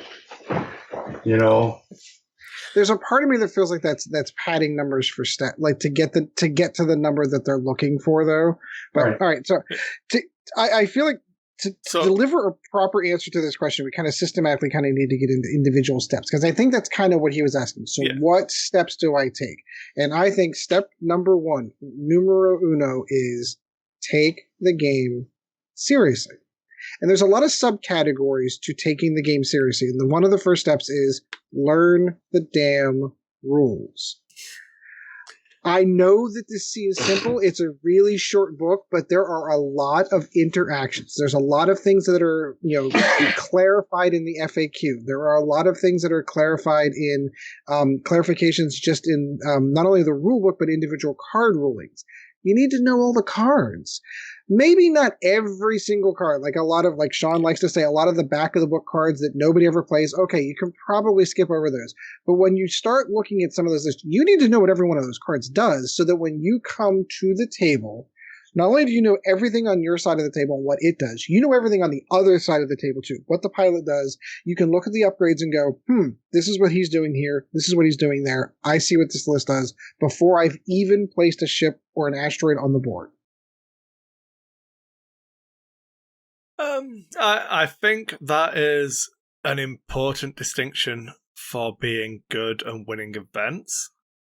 I would disagree that you need to know all of that to start point. I think you can start working being towards it. Yeah, I think like acknowledging that you will be wrong about how some of your stuff works, and like rather than just reading a card and assuming it works the way you think it does, having that mindset of, right, how does this actually function? Am I building this right? And like not like spotting the gimmicks, and when something's a good gimmick worth chasing, when something is like the amount of investment you're putting into it is probably a little bit too much. I would say that is a better starting point in that transition. And you know, let's just reread the question to make sure. Yeah. So transitioning from casual into competitive, if I was playing casually, I would chase a gimmick really hard. Like being able to let go of that and like acknowledging when. So a good example would be that. Do you remember the Han Solo list I tried to do with Scum Han, where he'd roll like 6 or 7 dice at range 1 or something stupid? That was not a competitive list. That was 100% casual list that I was trying to brute force into getting to roll 1 trillion dice because it was. If I get this in to go off once, I've won. Yeah. Whereas if I was running, I think I played a game on the Millennium Condor YouTube channel when Bruno was over, and I ran a Han list then, and that was a lot more competitive. I was running Han with an escape craft, Fenro, and a Benari pirate, rather than just Han and like all of the points on him and making him stupid. And I took a gimmick, toned it back, put in some other things to strengthen it, and then kind of evolved it. And as you said, taking the game seriously and stepping forwards and using analysis of, okay, this didn't actually work the way I thought or hoped it would. So let's see what I can fix. I think one thing. Go on, Sean. Well, that comes back to the repetition and knowing lists, understanding lists. Bingo. When you're talking about rules, Ed, I think that, and I just want to hit this. Sorry, Kris, to totally derail you here, but I think it's better to know the floor rules than it is to know all the card rules. That's my personal opinion about tournaments. Maybe I feel like I need to clarify that. So I guess my thought process is it's that know thy enemy kind of mindset. Yeah. So I think, know that I'm going to have a better attack plan when I know what the list does. Let me try this, Ed. Would you say that rather than your wording, like understanding and remembering triggers would be okay? Yeah, that's probably a better way to word it. Yeah. But once again, though, doesn't that come through repetition? Oh, yeah. Doesn't that come through theory crafting, playing the meta? Oh, yeah. To me, all of that comes in the process. The starting point at the is you're going to go to a tournament to try to win a tournament. That's when you become it. Now, whether you're going with milestones for that tournament, like you talked about, Kris, you're starting out with milestones rather than maybe saying, I'm going to win a tournament. But I think step number 1 is just saying, I'm committing myself to go to this tournament. I'm going to spend, $25, or if I'm traveling, I'm going to spend $300. I'm going to this tournament. I'm going to try to win it. Now, if you're like me, when I would go to tournaments, I always had in the back of my mind that I couldn't win the tournament. Not that I would. I was a semi-competitive player. I was a hyper-competitive judge, but a semi-competitive player. And, depending upon how game 1 went, would set my day in motion. If I won game 1, I felt a lot better than losing game 1. And the spiral, the mental spiral didn't start if I won game 1. But it was because I never truly committed to the game, to playing the game, to learning the game. I am actually a very good flyer of ships. Kris has played against me. You know, I fly this game very well. I don't end game the game very well because I don't practice that part of the game very much. And that's what it is. You take it like chess. If you're going to become a good player, you're going to become a competitive player, you need to say, okay, I am going to try to win tournaments. I'm going to try to top 8 in tournaments, whatever milestone you want to set. But then you get out there and you have to play. You have to understand the meta. You have to play against the meta. You have to practice the meta. You have to, and that's where understanding the cards will come into play as you start learning that. But that's step number 1. In my opinion, you have to commit to being a competitive player. Yep. Because being a competitive player is not a guy that, like you talked about, Ed, the guy that shows up and says, I'm here to play a tournament because I get to play 7 games. That's not a competitive player. Yep. That's a guy going to play 7 games. Yeah. So as far as falling into steps for taking it seriously, I like the way that Kris worded it, knowing how triggers work, knowing some of the floor rules and how those work. I think repetition. I think we've beat that into the ground at least at some point. Sorry, just on the you triggers need to play the damn thing, game. Just on the triggers, I think understanding and knowing your triggers is fine. What you need to do and adjust for that competitive mindset is that it's my responsibility to remember my triggers. Right. Well, technically, it's your responsibility to recognize their triggers too, because it's the game state. Yeah, and that's where I was going. There's optional triggers and game state stuff, which are obviously 2 separate things. Obviously, maintaining a consistent and accurate board state is both players' responsibility, and that is something you need to know as a competitive player. That if your opponent, and this happened at Worlds, I believe both players were warned, given official warnings because the board state was wrong. And that's correct. It's both of your jobs to make sure this board state.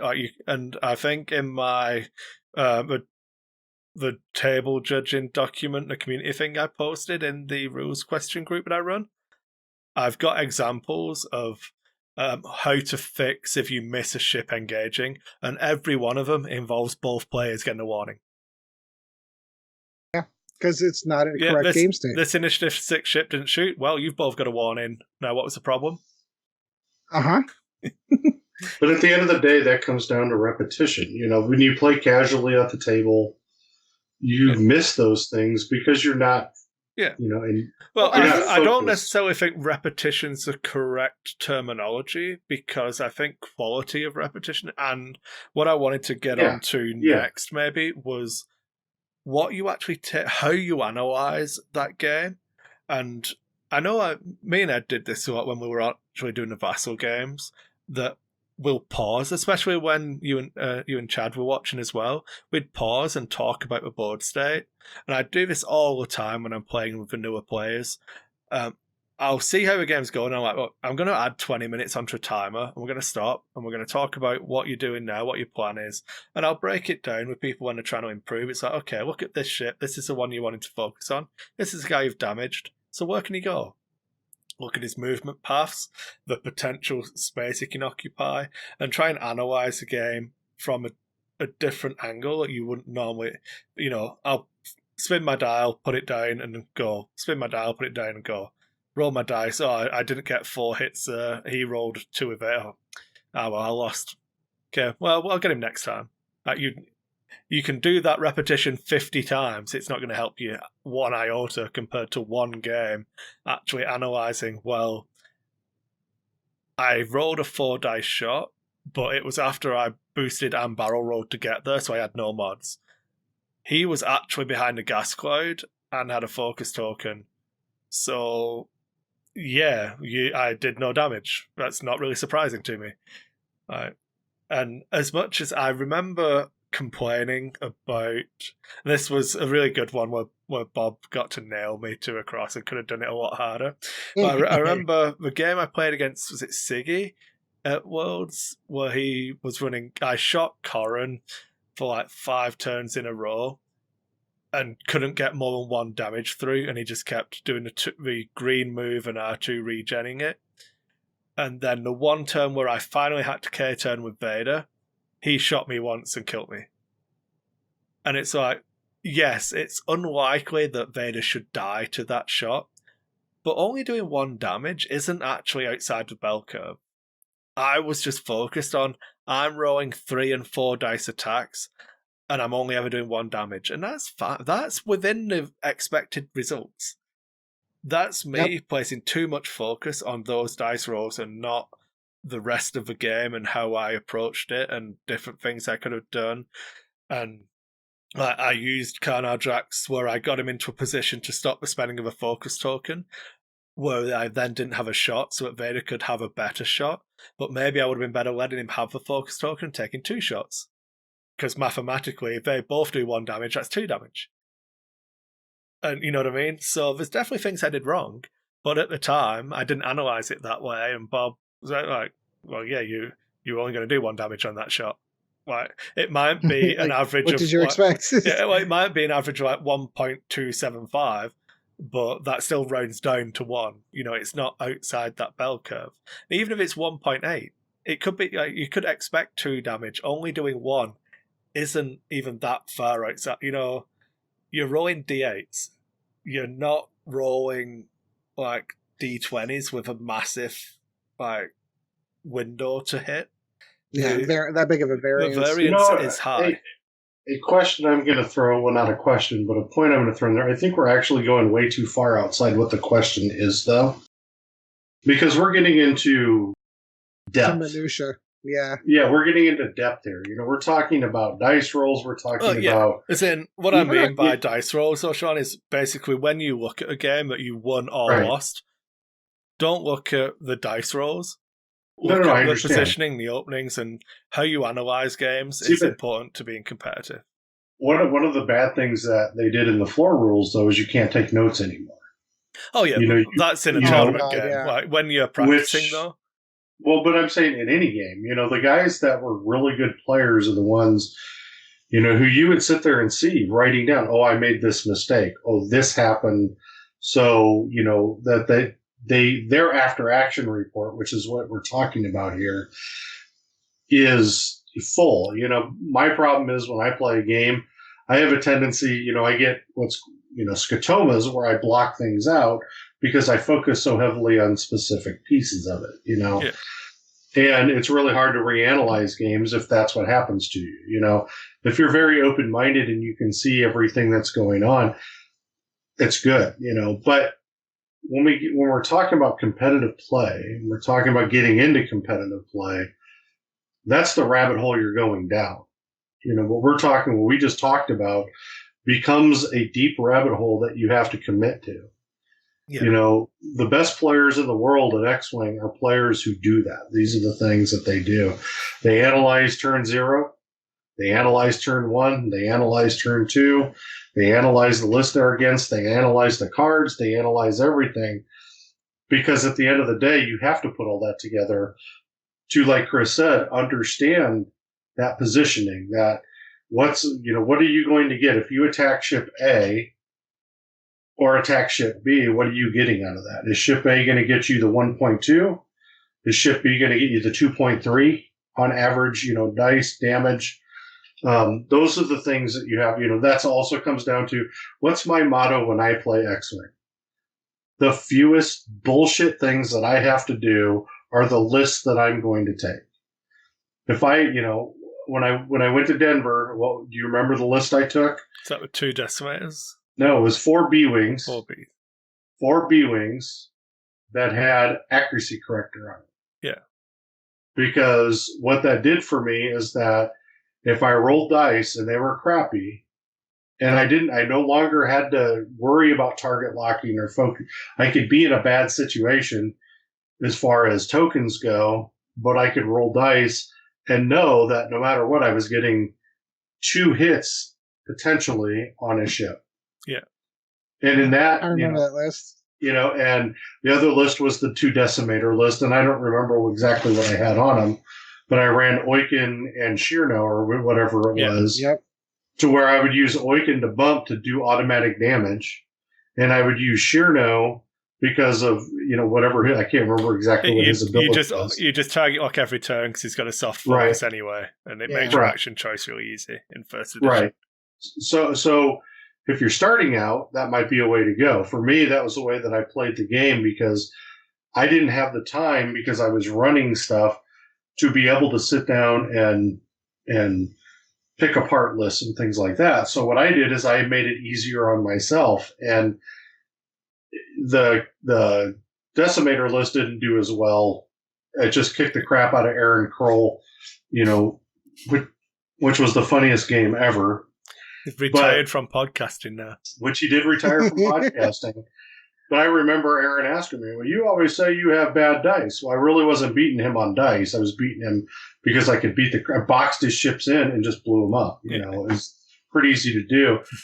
But at the end of the day, it's also your own play style that you have to play to, which is part of that commitment to finding out what you're playing off. Finding out, there's a big commitment to going from tabletop casual to tournament competitive. So I'm going to throw a dirty word into the conversation here. Net listing. So one thing that because I personally don't have a bad. Oh, no. I personally don't have a problem with it. Like, there's only one guy that ever comes up with a list for the first time, and then everybody else copies it. Yeah. So I don't necessarily find net listing to be a bad thing. So if you do not know, the idea is that you go to a site like List Fortress, for example, and say, here are the last 25 tournaments that have been turned in. What are the top lists? What are the lists that are winning? Ooh, this one list shows up 17 times in the top 4 of all these tournaments. Maybe I should give that one a shot. One thing I wanted to talk on lists specifically, and I've been doing it quite a lot since I made my folder with my lists in.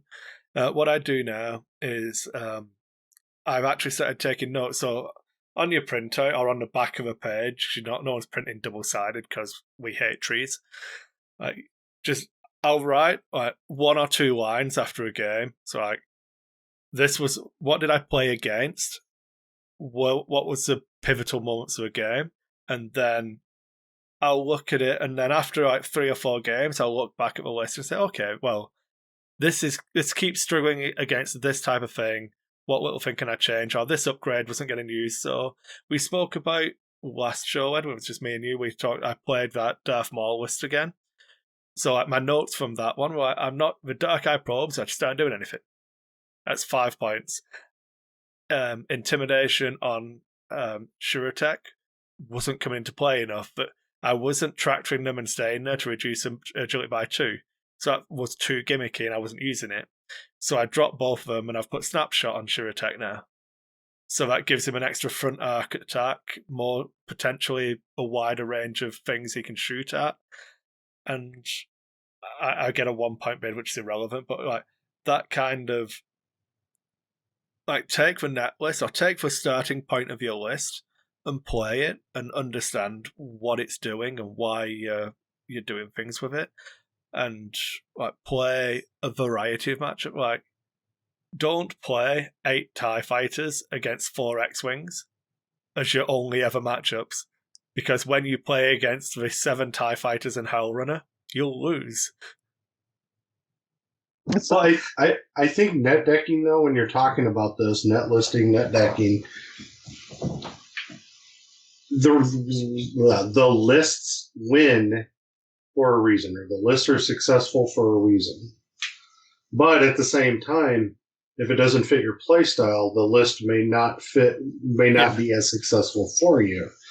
There's 2 sides to that though. So net listing for one reason is hey, I can find a list that kind of works, but you also get an idea of what is working. Yeah. So that you know what you're more likely to play against as you get higher and higher up the list, so that you're not unfamiliar with it. So one of the things that I used to do all the time is I would play a list that I did not intend to take to a tournament. Not because I wanted to play it, because I wanted to learn it. So I knew where its weaknesses and strengths were. So I would play a list that I had no intention of playing for 3 weeks in a game store, simply to learn how it worked and how to beat it. Right. And that's if you're playing it the way that it's supposed to be played. I got pretty into it whenever I was doing competitive play, where I would play 2 or 3 different, like, this is the list I intend to take, and I had a good group of friends that were all going to the game stores. I know you play this, and I know you play this. I need practice against those types of lists. Can you bring that to the store for you so that I can get some reps in against that kind of list? So you get those kind of things too that you can have if you've got a good play group with you as well. One thing it's probably worth pointing out as well when you're doing this kind of like net listing, and as you said, like figuring out that a list will win for a reason. Sometimes the reason is the player. A good example from recent history would be the Handbrake, Han, and Jake list. Like, I stand by my criticism of the potential playstyles that list has when it's exploited properly, and I'm glad that FFG went in and kind of made it not work anymore. But that list didn't take the world by storm. It wasn't winning all of the events. Jack Mooney was winning the events with that list because he'd been playing Han Jake since first edition. So you've got to be cognizant of that.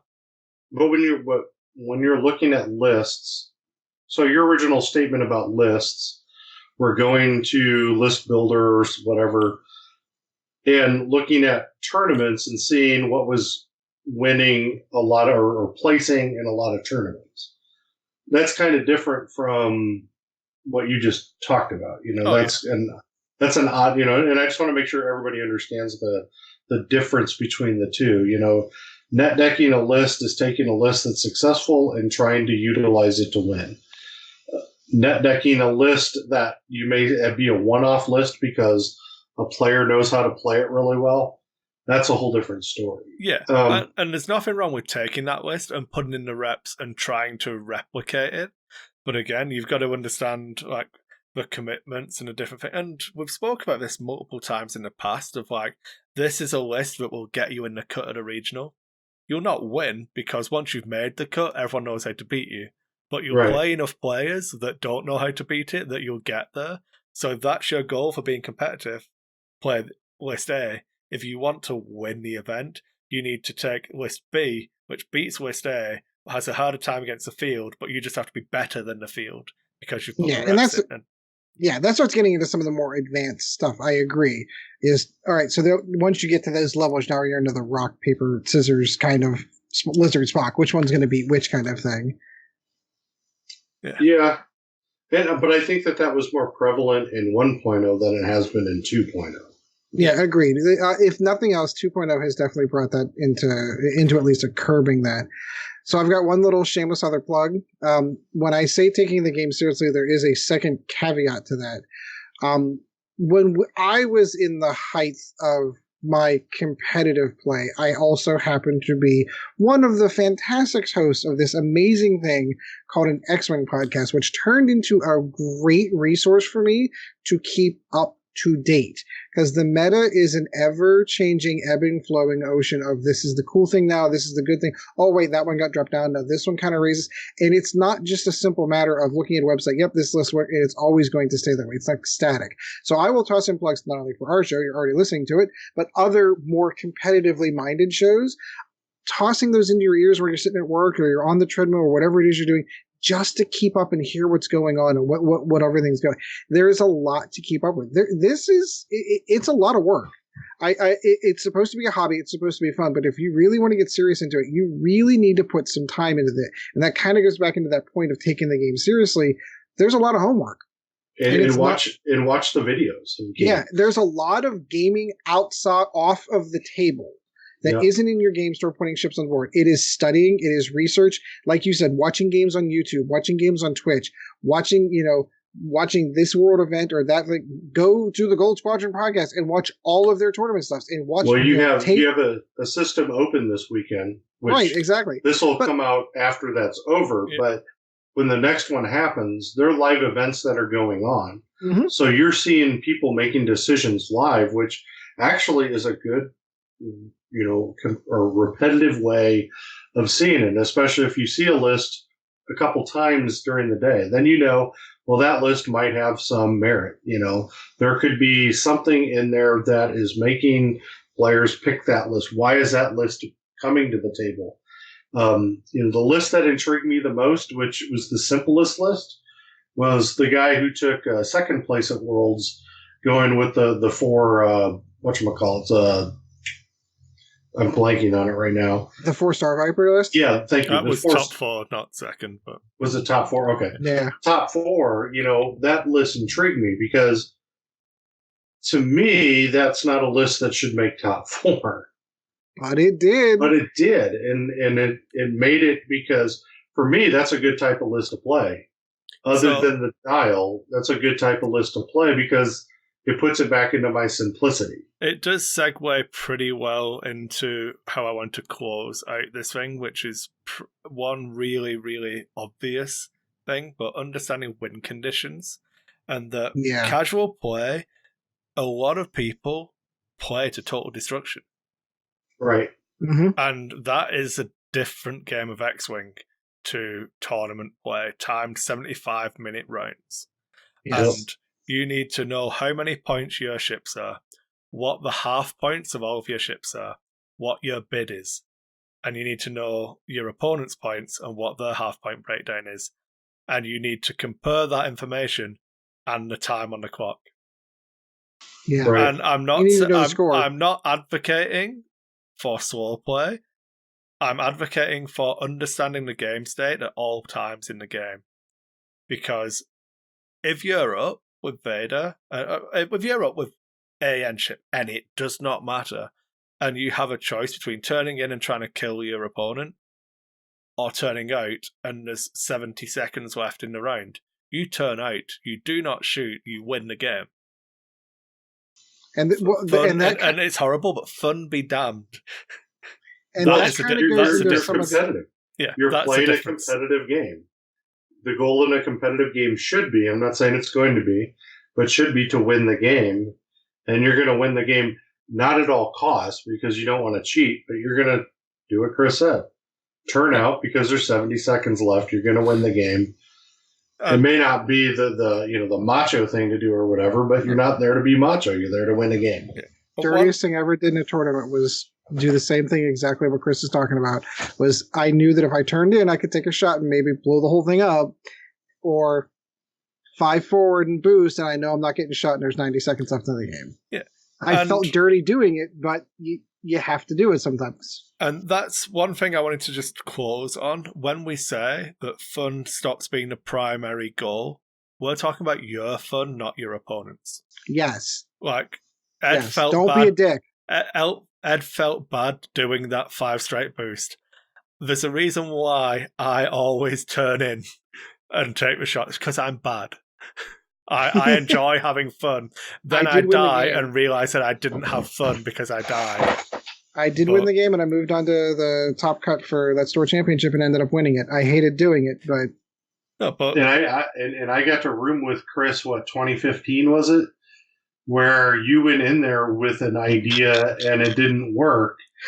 And boy, was Kris a pissed off Kris when what he tried to do didn't work. Friendly piece of advice: if you're going to go to a big tournament, play the list maybe once or twice before you show up. Don't put it together the night before off theory crafting. Well, man.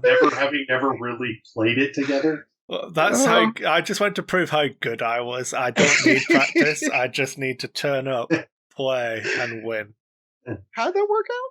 Not well. 1 in 4 or something like that. Did I not make loads of mistakes and have fun though, and you had give people chances? Well, I think you did till after it was all over, and you were pissed. Was that the Imperial Assault one though, Sean, where I ran the bounty hunters? No, this was X-Wing. This is the one. This is the one where the night before, you were in the room. You and Aaron Bonner were in the room theory crafting all this. And you completely changed your list from what you had brought to one that you theory crafted and thought you could do better with. Yeah, we talked about this at breakfast that morning. I was like, okay. I can't remember what list was that. I don't remember the list. I just remember everything that... 2015? 15. So that was Karnar, Vader, and Krennic. Not Krennic, Kagi. That's what I ran there. Yeah, I only just missed the cut there. If I beat Siggy in that last game, I win. Yeah, it's that Worlds. Yeah. But yeah, I'm sure I was pissed off, but as I say, I was pissed off because of that game, because I'm convinced that if I shoot Corrin like 4 or 5 times with unanswered shots, he should be into hull damage. But you did the same thing with Imperial Assault too. You put the list together at the last minute. Imperial Assault, I wanted to be a special snowflake, so instead of running the 4x4 Royal Guards and officers, I took 1 unit of heavy troopers, and then I lost to Rebel Saboteurs because my heavies would die to them, right. And he dodged my shots. He just rolled with a fuck you dodge. Yeah. Which is the best thing about Imperial Assault, a fuck you dodge. All right, so if we were to summarize this question in answers, steps to go from casual to competitive. Take the game seriously. Play the game and often. One of the things I do want to slide in there real quick. Play the 75-minute game. Yes, play the 75-minute game. When you're not on the table, theory crafting and homework off the table. Now, homework can include podcasts, listening to those, articles online, although some of the there aren't a lot of really good competitive articles that I've seen lately. So I would recommend things like Twitch streams from those other tournaments that are going on. And we have to put a plug in for Vassal. If you're not, that was probably one of the things that helped me up my game the most. Is on average I go to every Tuesday. Every Tuesday I get like 2 or 3 games in, and that's it. I only play once a week. When I started playing religiously on Vassal, I would get 15, 20, 40 games sometimes in a single week. That number of repetitions and knowing what a list can do and how it goes through helped immensely with knowing what I was coming up against or how I was going to fly my list. One thing we should mention, which I'd feel remiss if we didn't bring it up, was one of the things that Bob used to do. They're just working on openings. Yeah. Understanding that this is where I want the rocks to go so that I can move my ships here for the first 2 or 3 turns. Yeah, that's a lot of the turn 0 stuff in that. Yeah. And again, if you're not familiar with the turn 0 is all the stuff that happens before ships start moving. And this includes specifically rock placements.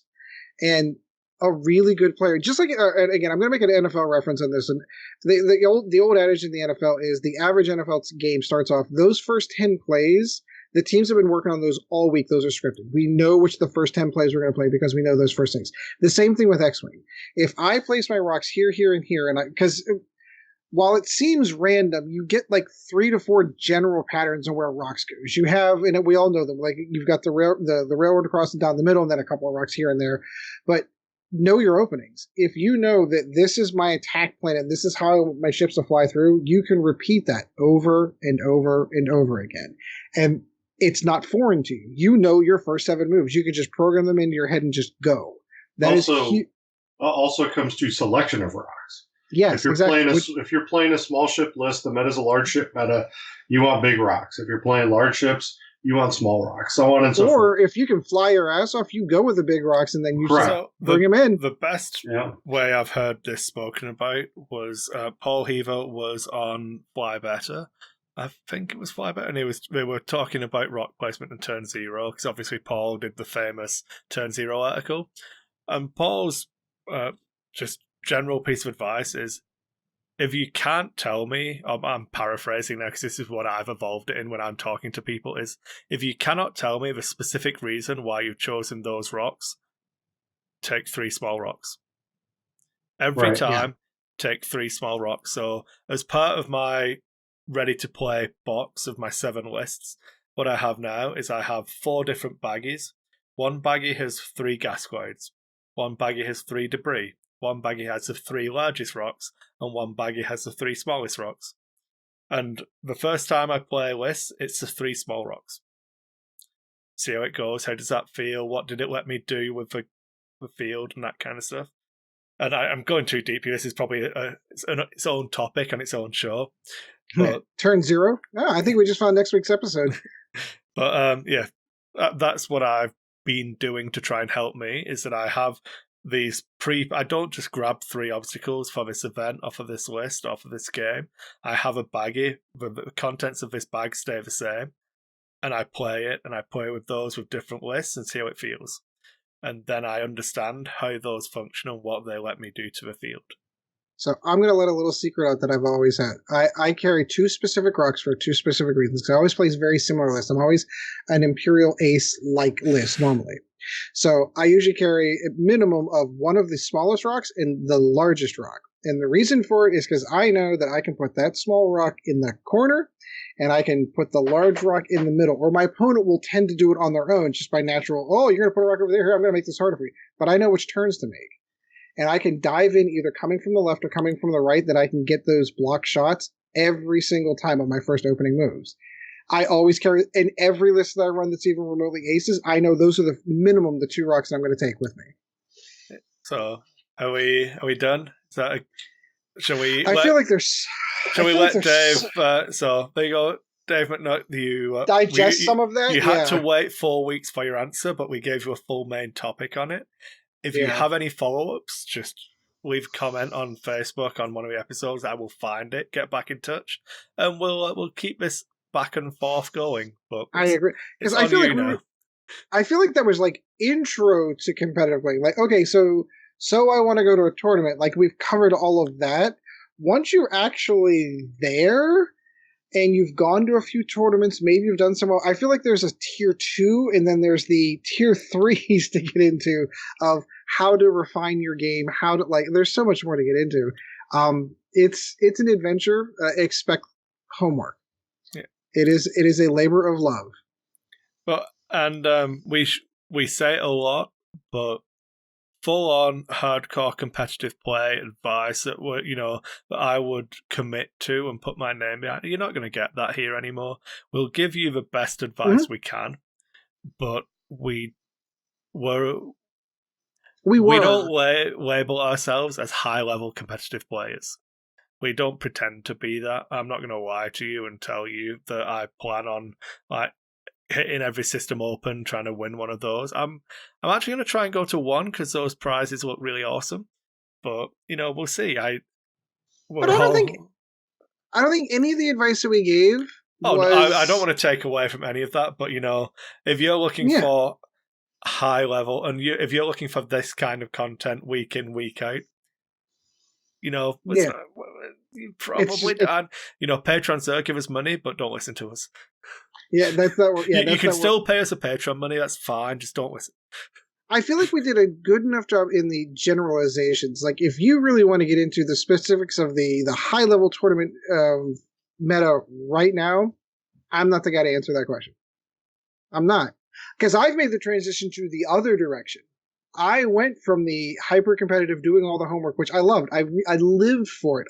I remember sitting at lunch on lunch breaks, eating and building Lexman lists. Going, what does this work out? How does this work out? Starting to do the math. How many red dice am I putting on the table? What are my hit ratios going to be like? I remember having spreadsheets that calculated all this stuff out for me, so I knew the most efficient lists to build at the time. I'm not that guy anymore. Like, I made the transition the other direction. I'm transitioning into a casual player when I actually play the game. Yeah. Well, let's have a look. So we do have some questions as well. Ooh. I'm trying I didn't even see that go up today. I snuck it in. You sneaky. I can't find his listener. That's annoying. Okay, so we have... I'm going to put forward that this isn't from lack of focus. This is from Chad Brown. I'm willing to bet Ed doesn't have anything to report for the flight deck. Am I right? For a guy that doesn't show up at the show, he often comments on that. No, of course I didn't. I talked about the NES stuff that I've been doing.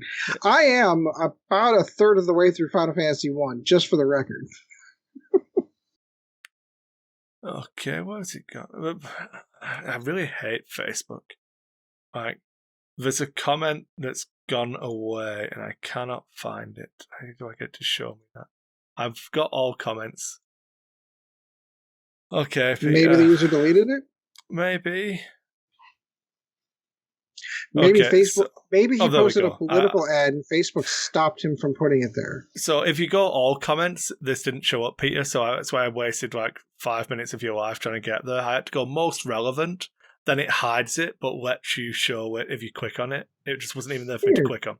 So I'm going to a 10-person event on Sunday. Can you correctly guess where I'll finish?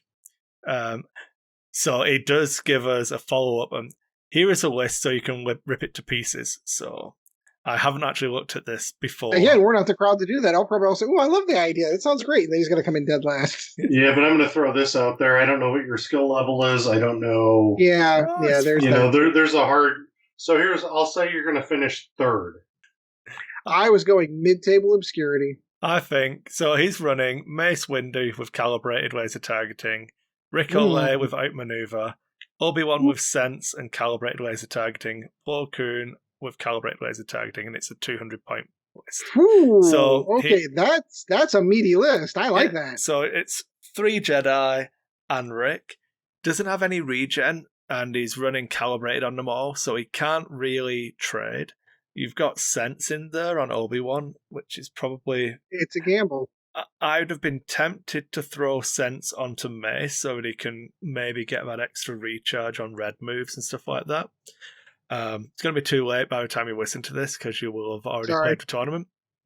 And it helps to spread your points values out a little bit more because that takes Obi-Wan down to 51 and actually makes Mace your most expensive ship. Mm-hmm. So that I would have been tempted to do that just because then you can bait a little bit more with Mace. But if we go with the baseline assumption that he has the testicular fortitude to take 3 Jedi and Rick Olay to a tournament, I'm going to hope he knows how to fly those damn things. Otherwise, he could die really fast. That's not an easy list to fly. It is not. And you've put a lot of points into Rick without maneuver. So I've got faith, man. I think you'll final table with that. You're going to do good. I have faith, Peter. You need to follow up. You need to let us know how you finish so we know. And Chad did comment on that and said, congratulations on your top 10 finish. Chad's probably right. Chad's probably right. So Peter does follow up with another question. This is from Nance, who was too lazy to email us himself. He says, can you please ask them what they think the next few Separatist ships will be? Ooh. So any more Separatist ships? We actually sat down and had a stumper on any large base Separatist ships. No, that was Resistance. No, was it Resistance? No, Republic, sorry. Republic side, yeah. So we said Anakin's one for Republic. So Separatists. So Dooku's got that one where it puts the wings out, doesn't it, of the sails? Yes. That would be cool if they model the sails on it. That would be weird, though, to play. I don't even know what dial you'd give that kind of ship. But what it'd be all straights. I don't see that ship turning much. Maybe don't give it any straights. Make it tack. That would be cool. So, if I had to take a vote, I'm going to take from my experience from Star Wars Battlefront 2. There are several interceptor and bomber-like ships that are located in there. The tri-droid thing? Is that in there? Yeah. So I'm going for that one. I would suspect that we would see their interceptor. I got my fingers at my claw.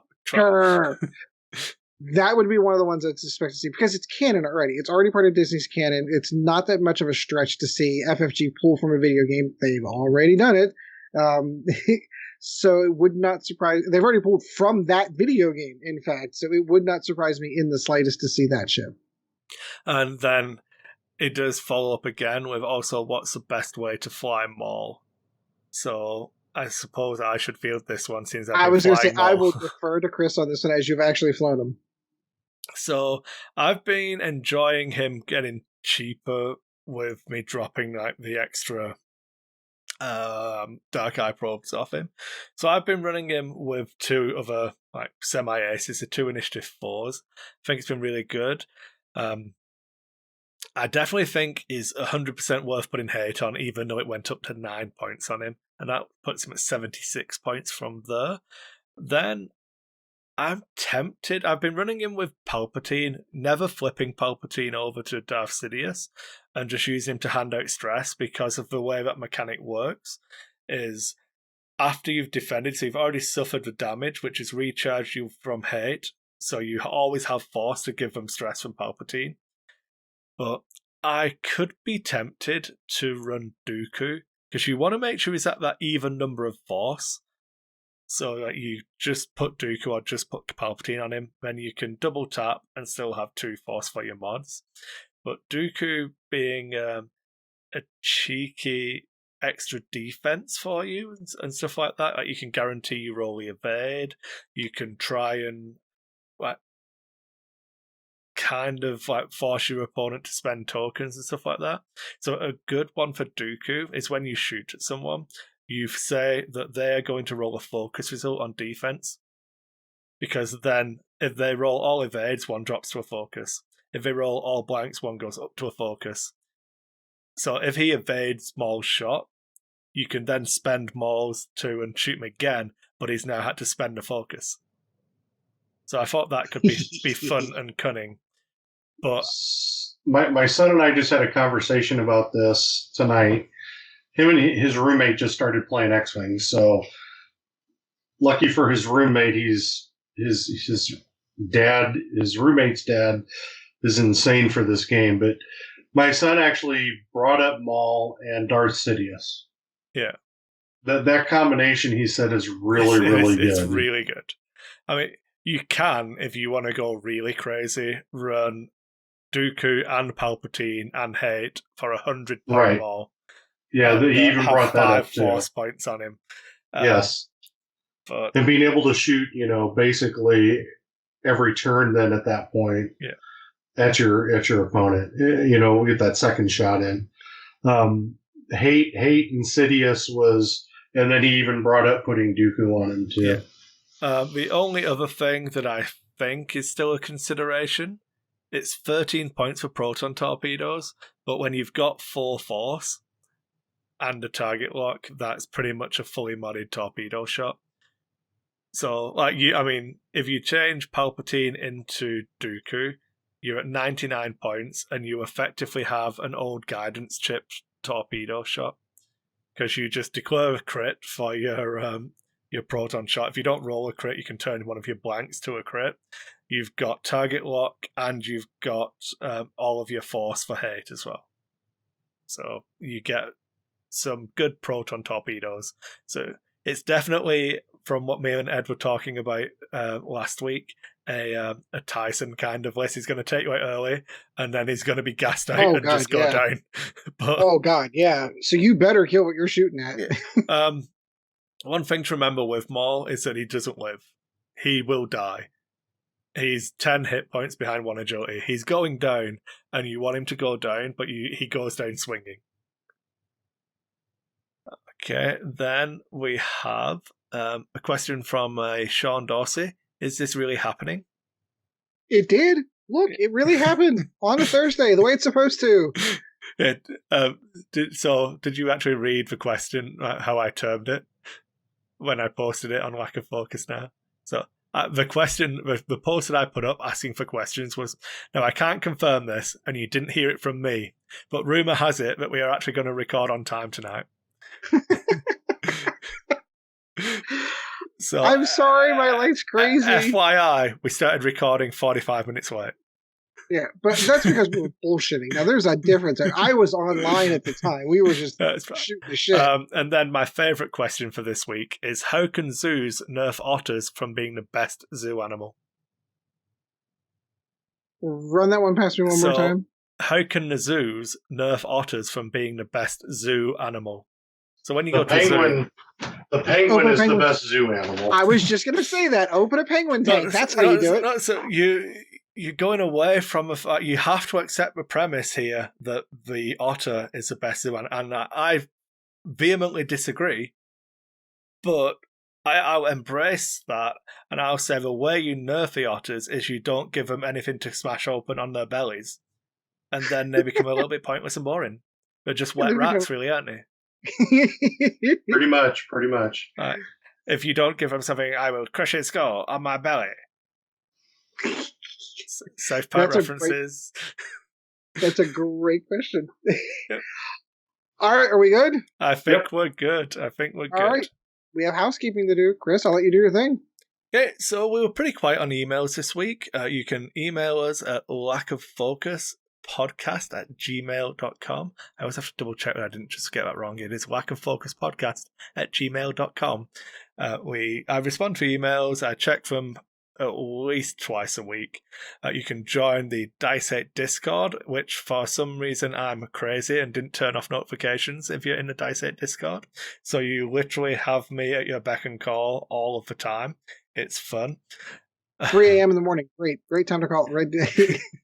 Yeah, I actually do use those voice channels in there. I use it when I'm playing games and stuff like that. So if you want to hang out I'm in there, just say hi and I'll jump in chat. I don't mind. I'm pretty open and around most of the time. Then you are more than welcome to support us on Patreon. We are not like the podcasts who have like multiple reward tiers, everything like that. If you give us $1, become an Academy pilot, you get the same rewards as anyone who gives us more. We just appreciate the support from you guys. It's been a massive help. As I was discussing with Sean off air, I'm not getting to work the most hours at the moment, so any support does really help us keep the show going.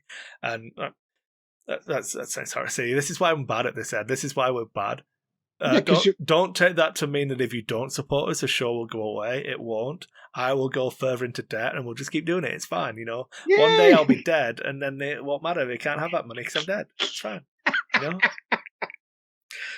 But no, I really appreciate everyone who does support the show, and even the people who like jump in, jump out, and don't do it every week or whatever.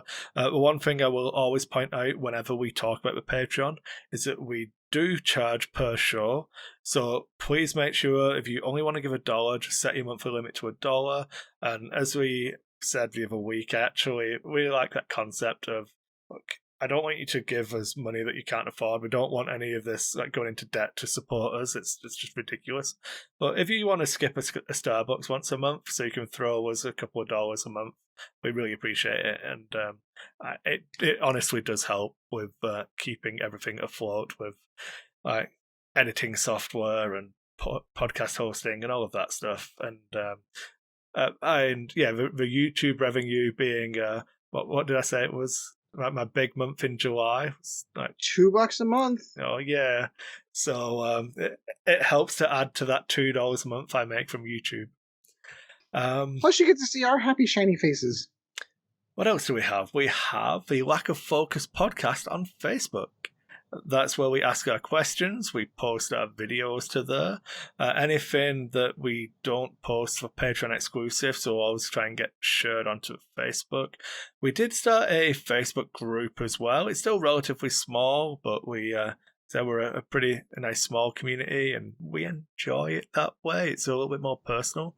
You get to feel like you're interacting with me and Chad's memes. You can watch us on YouTube, so if you want to see me pushing my man boobs together, making Ed nearly pee himself, you need to go and watch the video content. Oh god, I can't wait to see that again. That is the Dice Hate on YouTube.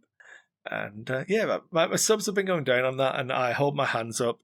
This is the only content I've been actually making for the last couple of months, and I feel bad, but equally I'm actually enjoying not making as much content, which is why I haven't been doing it. I don't want to force myself to do it and give you guys subpar content. So I don't plan on going anywhere. It's not going to disappear, even as me and Ed were chatting about all of this new rules and stuff coming in. The content will stay there. I'll keep doing it. If I have to find a new home for it, we will. But it's going well, and just if you throw a like and a subscribe up there, I really appreciate it. And what did I miss? I always miss one of them. You can email us. We're on Patreon, Facebook. Oh, you can follow me on Instagram. I do a lot of painting at the moment, lots of hobby stuff, lots of cooking. You can see all my videos. And again, I'm a loser. I don't have friends, so just chat to me on there. I'll respond. DM me, it's fine. Oh, I'm going to be starting playing League of Legends again. I'm terrible, but I'm going to be playing League of Legends. I'm on the NA server. Dice Hate Kris on the NA server. If you want to... Did I influence that? No, we were trying to... Or did you legitimately have that idea like off camera when I wasn't talking to you? No, as in I have the account. I've been playing anyway. I just like play again, and I've not been streaming it or anything like that. But as I was saying, a few of the other X-Wingy people had started playing again and asked if I wanted to play. I went, yeah, I'll do that. But if you play League of Legends, like that free game doesn't cost $5,000 for skins and champions, it's fine. I will happily make you join me in Iron 5 or whatever. You know, I will drag you down to the ELO hell that I exist in. Woohoo! So I literally hit, I just, off-camera conversation, I was like, you should do that. You should absolutely be streaming this if you're going to be doing it anyway. And then here, it turns out you're going to do that. Good for you. Yeah. I think that's everything. I can't think of anything, right? I've missed something really important and, like, stuff, but whatever, man. I have 2 minor plugs. If you're interested in any Magic the Gathering Arena content, I have my other YouTube channel, which is Old Guy Gaming. I have a sub-channel if you're interested in really old video games like the Atari and the NES.